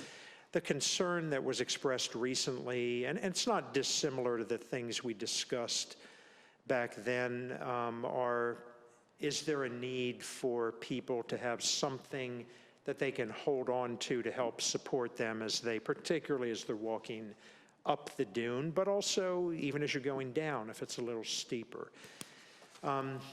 Council members who were involved in that may recall that we revisited. So those initial standards were adopted in July 2017. They were revisited in October of that year. We had talked about wanting to see how this would play out. Sandy Cross gave a very thorough presentation on what we were seeing with the dunes. And we revisited that issue in October. The planning board actually reviewed and put together a recommendation that involved the use of either post and rope, allowing an association at the common areas to, put in a series of posts with rope in between as an option. They also had proposed as an option the use of post and rail, having a single rail on top of post, not something that would have multiple slats that would catch the sand, but this would allow the sand to continue flowing back and forth under it. There was a lot of discussion, public hearing at council, and the council opted not to change those standards at that time. And we did revisit it once more the following year, and again, no changes were made at that time. We did want to just bring this up because we did have received some additional comment and just want to get some direction from council on whether this is an issue you would like us to go back and explore a little bit, come back, we could come back to you with a report, we could work more directly with the planning board, however you wish to do that, if you're interested in having us take a look at this issue again. I don't have an issue with you folks taking, with the staff and maybe with the planning board taking a look at this again. I believe being involved in it at that time, everything was so new, and also so much money had been expended to get the dunes out there that I not to speak for everyone, but I know I personally was concerned about disrupting the dunes and what that would do. There's a lot of new information certainly that we've had with not only people's experiences but also what Mother Nature has done to the dunes and to the beach that we constructed. So I do think we have more information now. I'm thinking, in simple terms, if you that something that we put out there if we did ever put a post and rail out there or whatever, that it would probably have to be removed at some point because it's not going to be there, or it will be removed by Mother Nature. So there's that part of it that I'd like you to think about as well. Not only the construction, but the deconstruction when the dunes shift and dissipate. But I have no issue with it. I don't know how anybody else feels. I mean, it's about accessibility, I think, is what I'm hearing. But wasn't one of the concerns that they had was if they're damaged in a storm, that who's going to remove them? And if there's nails in with the wood splinters, that was the big thing, one of the big things. That could have been. I know for me it was just the idea that let's see what happens for a while. It's laissez-faire after all those millions of dollars of sand were up there. But again, people, there was accessibility problems, but that certainly could be one of the concerns. Yeah, I kind of agree with it, that we've learned a lot over the last couple of years. I think more public input would be good. But I mean, the real issue was accessibility, and what we've provided obviously has not been sufficient for many people that have to go up and down those dunes. And I think it's worth a relook, and it would be nice if we could gather a little bit more public information. Of course, I mean, obviously the majority of people using those are visitors and they come and go, but certainly from our public and full-time residents, it would be good to get some additional public input. But we're only talking about the accesses, we're not talking about private homes. Mm-hmm. And, if I'm not sure rope is a good alternative to something that's more stable for people to hang on to go up and down the dunes. And not only that, most of them are going up and down with chairs and umbrellas and, coolers. And so I personally think it's worth a relook by the planning board, staff and planning board. Thank you, Mayor. And just real quickly, just for anybody listening, I did want to clarify, this standards only apply in the beach nourishment project area. This does not apply north or south. So just for anybody listening, so they understand that difference. Any additional comments, anybody? Would it be the consensus of the council to have Joe and staff and perhaps planning board revisit the issue?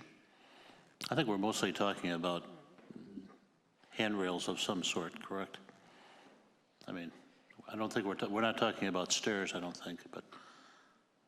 That's what the planning board had recommended. Yeah. The last time around was, giving owners, in these cases, most of these would be associations who would be installing the options of either a post and rope or post and rail. Yeah. Were the options that they had put forth at that time. Is there any objection to having staff and planning board revisit this? Do it. No. Okay. Thank you for bringing that up, Joe. Okay, thank you, Mayor, and that's all I had for you this evening. Thank you, Joe.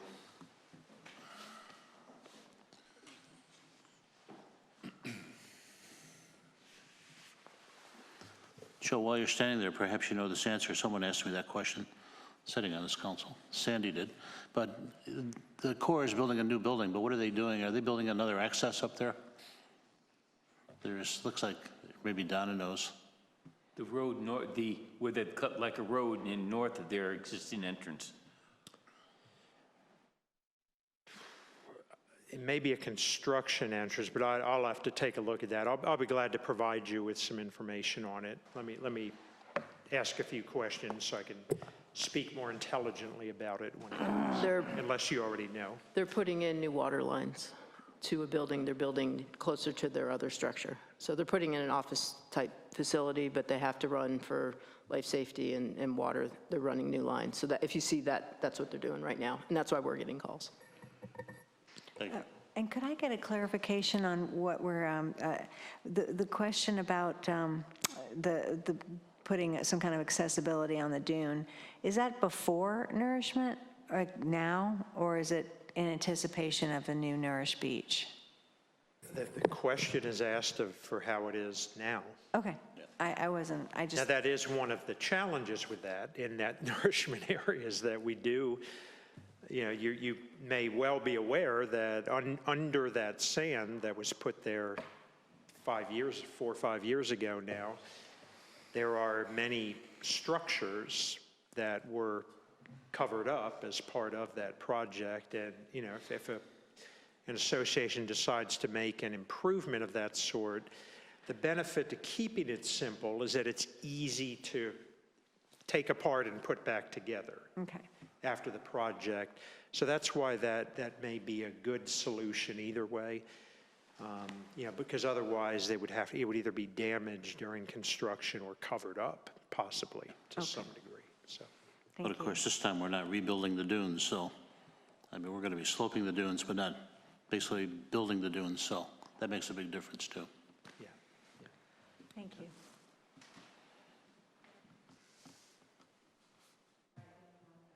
All right, and so to kill a minute while Christian is doing this, I did want to just give you a quick update that before this meeting, it was actually after 5, I received a long-awaited return call from the Turnpike Authority, and just want to give you a quick update. Nothing earth-shattering by any means, but you know that NCDOT is still and the Turnpike Authority are still in the lawsuit with Southern Environmental Law Center that has delayed the project. If you go to their website and look, it says they're looking at beginning construction in summer 2022. And at this point, that's going to slide back as far as this lawsuit slides it back, is maybe the best way to put it. So they are continuing to work on little odds and ends as they can with some additional engineering and permitting things that they can do in the meantime. But the project itself is going to be, you know, pushed back to some degree as far as the construction start. So.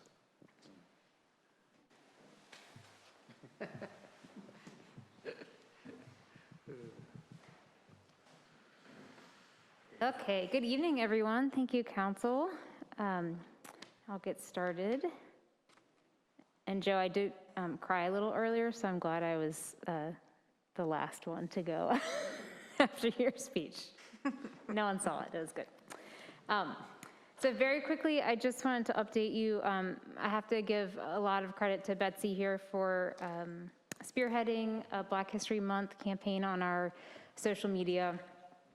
And so she's pulled some stats for me to share with you. I have here on the front page the 2 most popular posts. I know they're hard to read, but the most engaging Facebook post was about John Henry Bias, and the most engaging Instagram post was about the Freedmen's Colony in Manio. And I know these graphs look a little crazy, but reach is always going to be a very high number.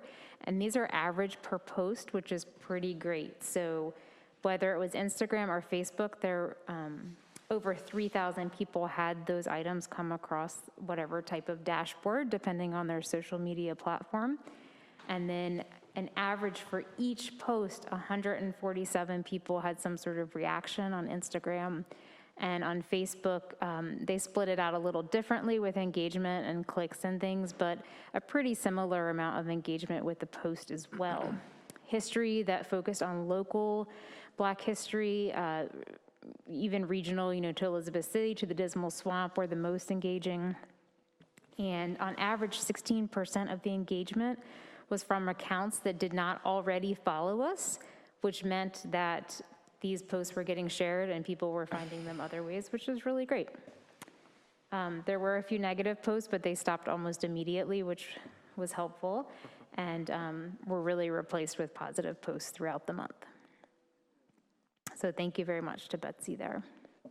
I wanted to just dig a little bit deeper. I won't go too far into this, but I did bring up during the retreat, as did Sandy, some discussion about how we have relocated some of the trash cans around the park area and the sidewalk.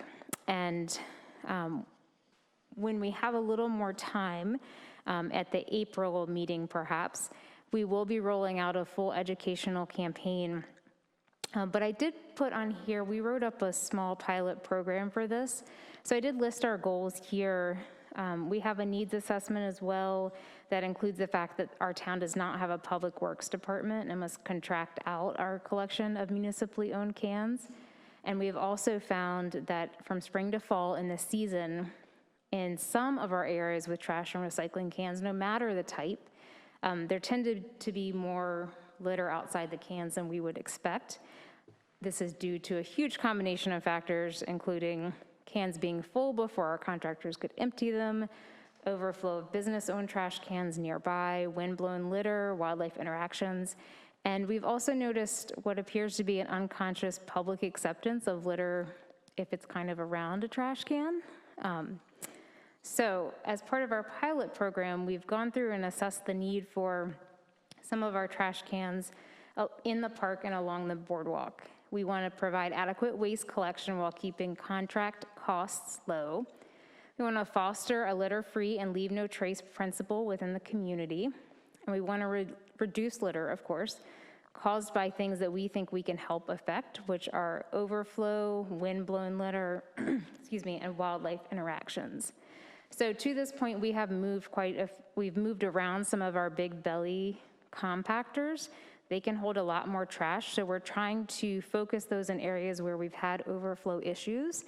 And we will have a full educational campaign, including signage along the boardwalk and the trail, helping people find the closest trash receptacle. And we'll be watching this really closely throughout the summer to find out where we may have made mistakes or where we may be able to replace a compactor with a less expensive type receptacle. We had a great meeting with Big Belly today, and they have lots of options, including the same heavy-duty cans that keep wildlife out, but just that aren't compactors. So we can focus the expensive compactors in the areas where we really need to reduce overflow and have some of the more traditional trash cans in other places. So we are going to be soliciting a lot of feedback from the public. If you have questions, please feel free to send people to me or Sandy. We want to hear from people throughout the summer if they're seeing issues. And we will also be using our duck sweep volunteers to help us note any changes throughout the town. So I just wanted to dig a little bit more into that to make sure that the council was aware and to explain a little bit to the public while I had just a moment. So you'll see more educational items. We're getting some things designed right now that I plan to roll out by the end of the month, right before spring break. As promised during the retreat, we've come back with, well, I'm done now. It's promised during the retreat, nothing.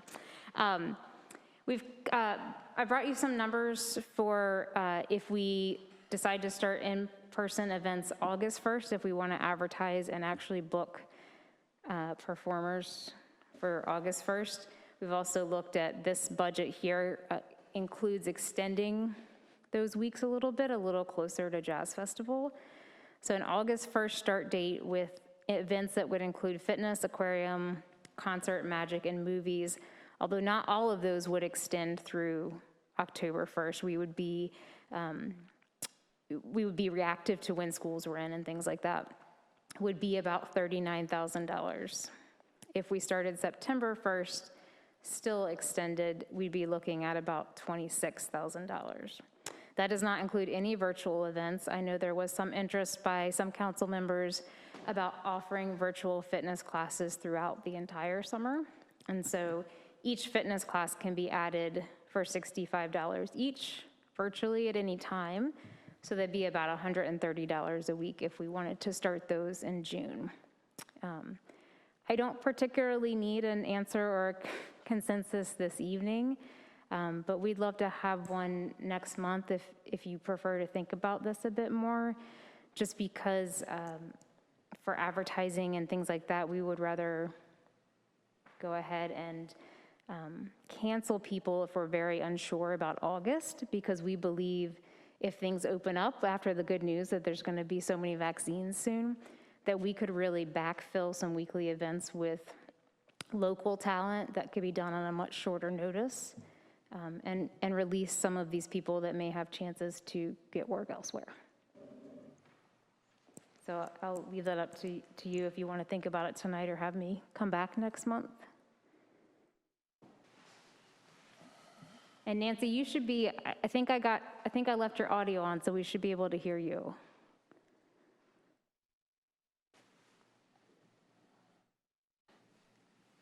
No? You want me to wait? Okay. I'll bring it up again next month. And we may have more information by then as well. I did want to mention that we met with the event planners, mostly municipal event planners again, recently, and we're all pretty much on the same page about not publishing, booking, entering into contractual agreements until much later in the summer or into the fall. So, talking to, I guess I won't name all the towns here, but talking to some of the other planners, really looking at that sometime in August, September start date for events. Betsy right now is working on going ahead and canceling the June and July events. So we've got that all, we'll have that all set up. Again, if for some reason, a miracle happens and we can have some in-person events, then we would use some local artists to bring that in. We'll continue to assess the situation, but like I said, I'd love to, by April, be able to make a call on how we feel about August. So I'll bring that back to you next month. I'll also, next month, bring back to you some 4th of July options with storefront decorating that we had discussed. And we'll have more of a schedule about engagement plans in the absence of weekly events. So I had some coloring events that we did last year. So those were the go at your own pace type events that we sent out to people and they could send us photos. I also, as I work on my budget documents, I'll build a little flexibility into our budget to allow for either an August or September start. And if we need to finesse that some before we do the final budget, I'm more than willing to do that. And that is all I have right now. While we're on this topic, I don't know what everyone else is thinking, and it's great to know that we have a little bit of time to make the final call on that. As I sit here and think about it, I'm thinking that August is going to be, we're going to have a really busy summer. We're really having a lot of people in town this year. It's going to be, and I'm thinking to myself, last year we did really well, even with a lot of people here, not a lot of traffic. I mean, for the most part, it wasn't, for being so full. And I thought to myself, well, that's probably because people aren't going anywhere once they get here. Or they're walking around, but they're not going down to see what Kitty Hawk is like from Corolla and all that good stuff. Right. So I don't know that we're going to get that lucky this year for traffic-wise. I feel like we're really going to be, it's going to be a very busy summer. And so I personally would rather think about easing into it in the shoulder season in September. I think we're still going to have a lot of people here. I'm really hoping Mother Nature is good to us like she was last year. So that would be my thought, would be why throw ourselves in the middle of the summer into a whole big new thing that that we're a little rusty at, and a lot of work for you guys when we're just trying to keep things smoothly running, you know, but that would, but I'm not, and I do agree we'll know more by next month, but you're already saying that with some of the planners are saying fall, and so my thought right now is September. That's just me. Right, it seems to be more that revenue generating places like Lost Colony, and the aquarium's been open for a while at half capacity, that a lot of those places are really trying to open up because clearly they need the revenue. But municipal planners like us who aren't really making a revenue, it's more of an expenditure for us to provide a service, are pushing till later in the year. Yeah, and there's another good point. If we're, you know, if we have something going on, but that those people might go to the Lost Colony, for example, I mean, we might as well shovel them on down there, you know, to get the revenue for those places that need it. But that's just my thought. I was in a COVID call on Tuesday morning, and both the superintendent of federal parks and also Dare County both were trying to get more classification on mass gatherings from this latest order. And I don't know if the PIOs had that discussion, but it almost appears like, you know, that with the trends and with the vaccine, North Carolina may be opening up a little quicker than other states. Do you get that sense when you talk to the PIOs or some of the information? It seems like venues are, the size of groups allowed in venues seems to be ramping up pretty quickly. We're still at 50% capacity for outdoor gatherings just in general right now, but particularly large venues, they're upping the amounts, and commercial locations, they're upping the amounts. The issue, of course, for us is that unless we're going to use the amphitheater, it's very difficult for us to meet the guidelines of how many people are gathered.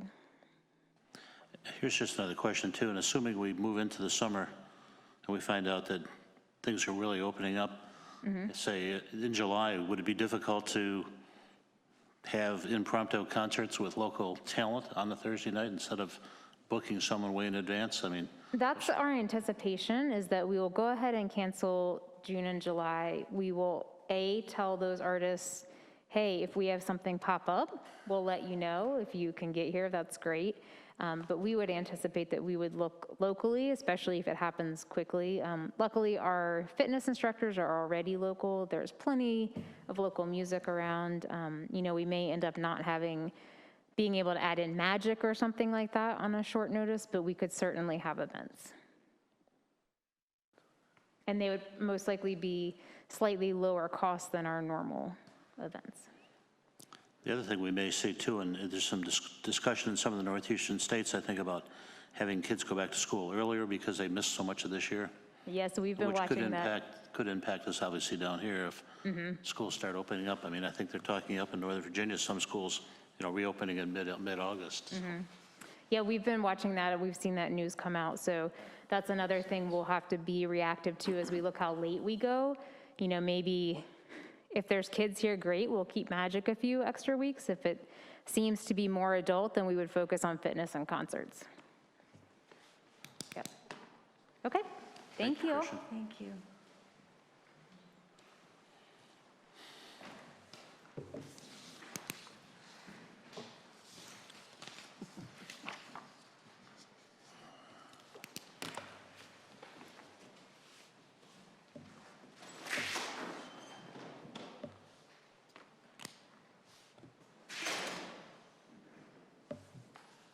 Now comes the fun stuff. We talk about money. So you have your monthly financial report that Teresa provides to us every month. I wanted to, in this part of the presentations that we'll do every month, just give you the same kind of information in a graphic form, but also rather than looking at a point in time, actually look at each month, year over year, so you get to start to see the trends. What I started with is just the monthly cash balance. The bottom line really is that right now we're holding about $900,000 more in cash than we had last year at this time, so our cash position is much stronger. About 5% of that is held in our general account, so the checking account, which you see in green here.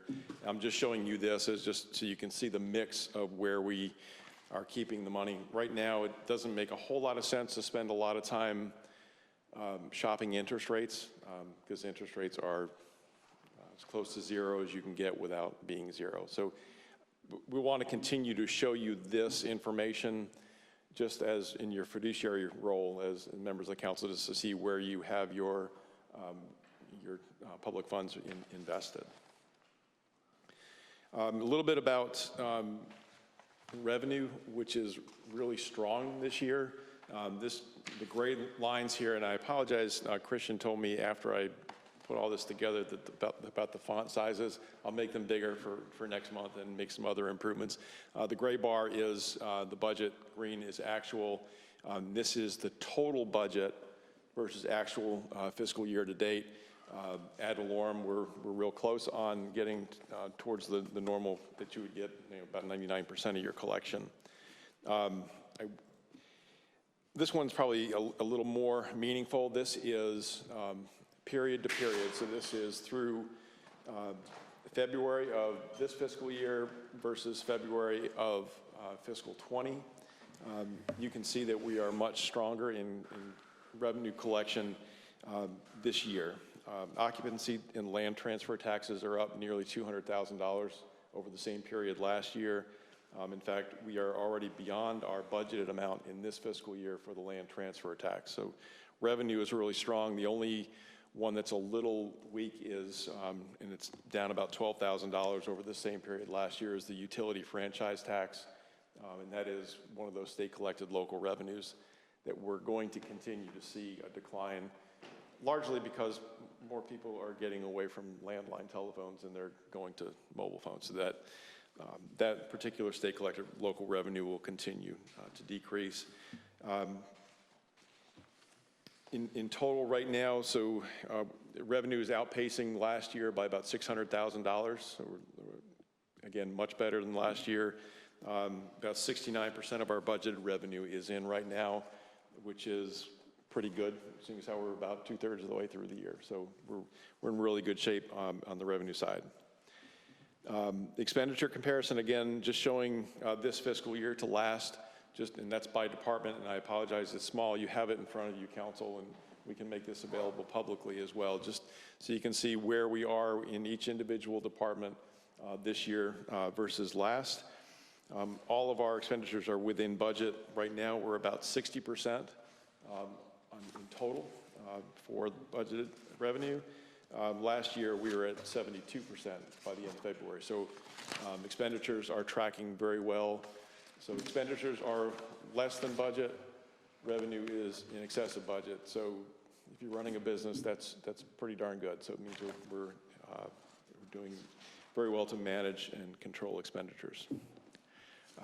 And this is just revenue versus expenditure in total, fiscal 20 and fiscal 21. So you have the information from Teresa. You have the very granular report that she provided to you that we sent to you yesterday. And again, this is just graphical representation of that. And I will look forward to council feedback on what you want in this presentation. I was just guessing at it tonight. So if there's anything that you want to see more or less of, please let me know. And I'll be happy to try to answer any questions. Do you see any red flags at all on either revenue or expenditures? There are, we're going to need to bring a budget amendment on a few things. Public buildings will need a budget amendment. That was largely due to cleaning. Some legal expenses are a little more than we anticipated in the current fiscal year.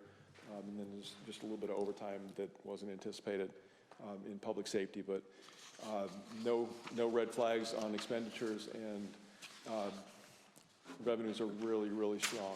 And we'll just have to fight the temptation to be overly aggressive in budgeting revenue for next year.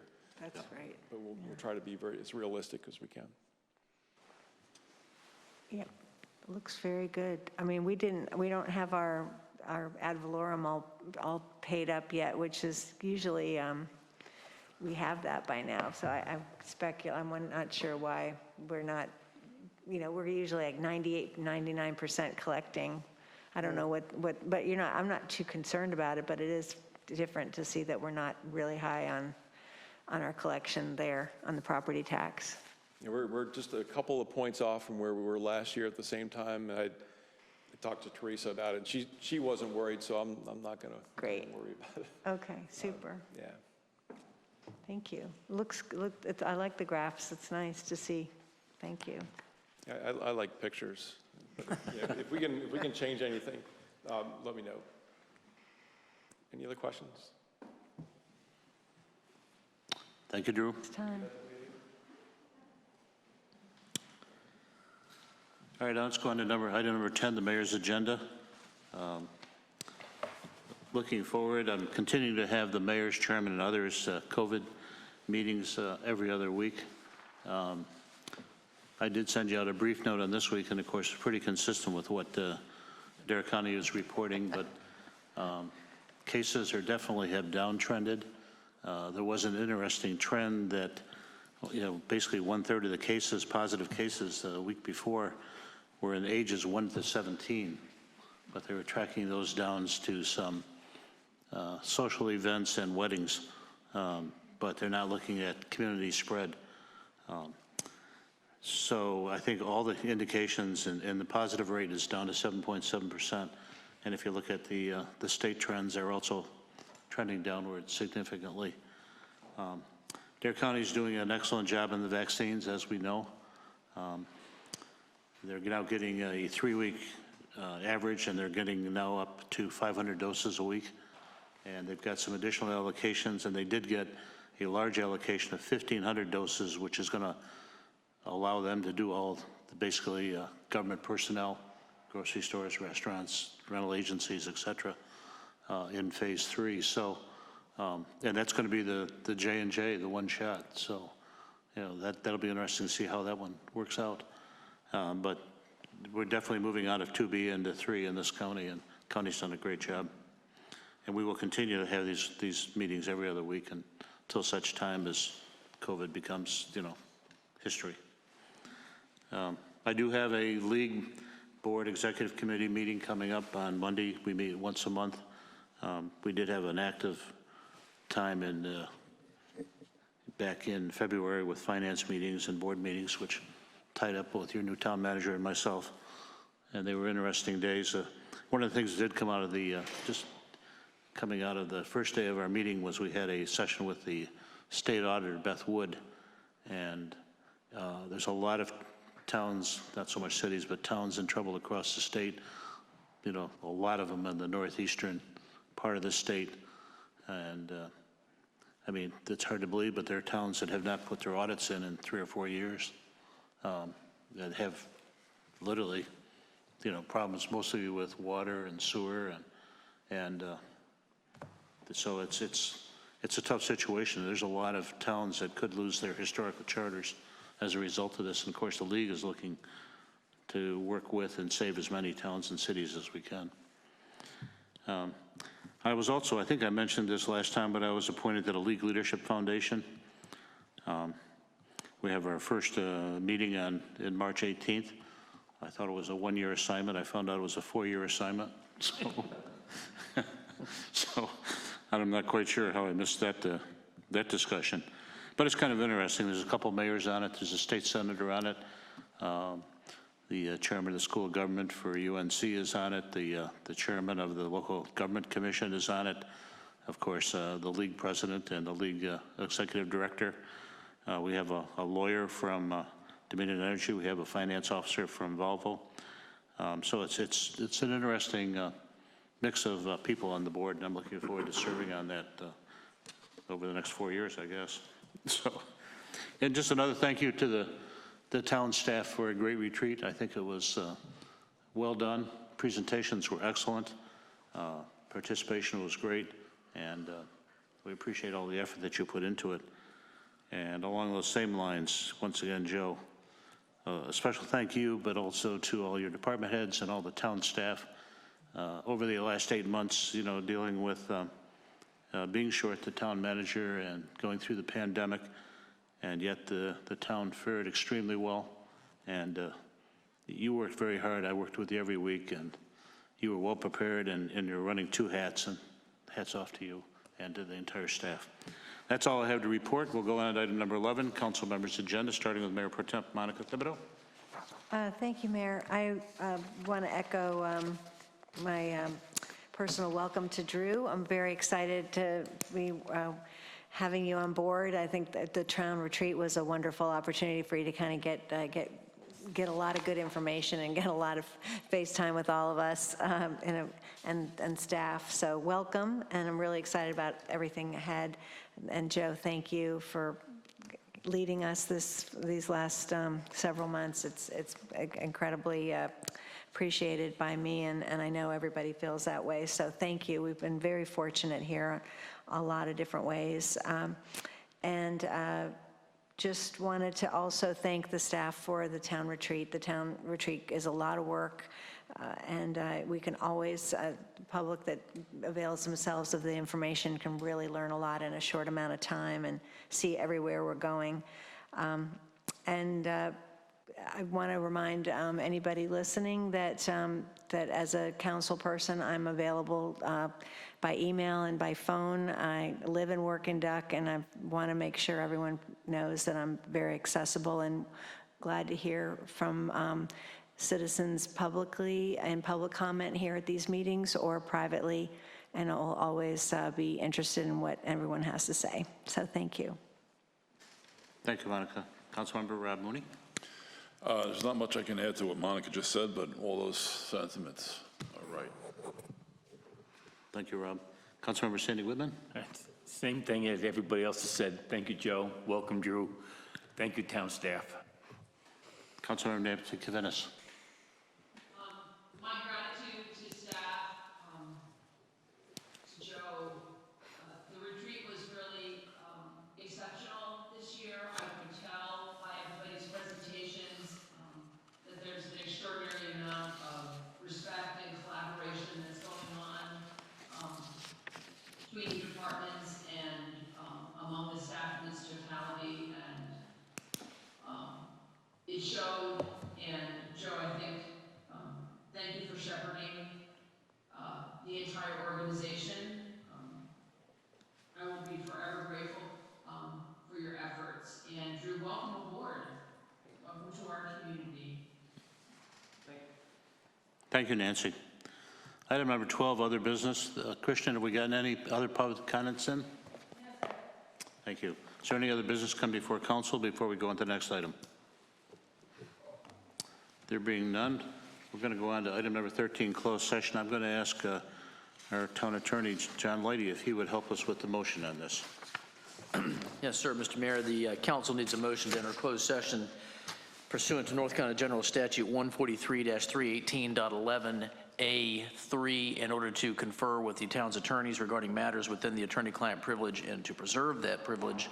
Also pursuant to 143-318.11A6 in order to discuss one or more confidential personnel matters, and also pursuant to 143-318.11A3 in order to discuss the potential acquisition or the terms of potential acquisition of the property located, what's the address of the property?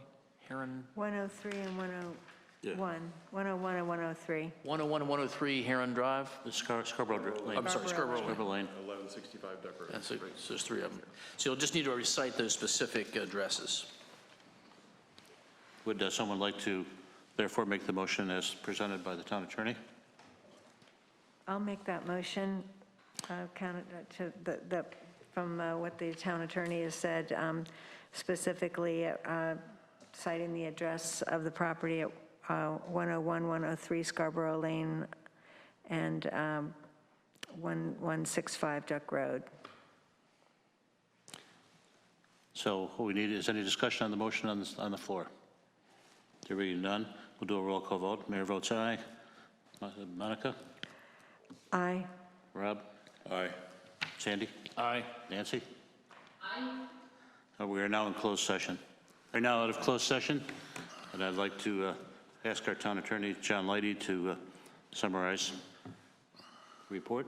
Yes, sir. The council did give instructions and take certain actions in closed session, but no other actions need to be reported at this time. Thank you, sir. I'd like to remind council our next meeting will be the regular meeting on April April 7th? I'm looking. Yeah. April 7th, 2021 at 6 p.m. With that, I'll entertain a motion for adjournment. All in favor of adjourning, please say aye. Aye. We are now adjourned.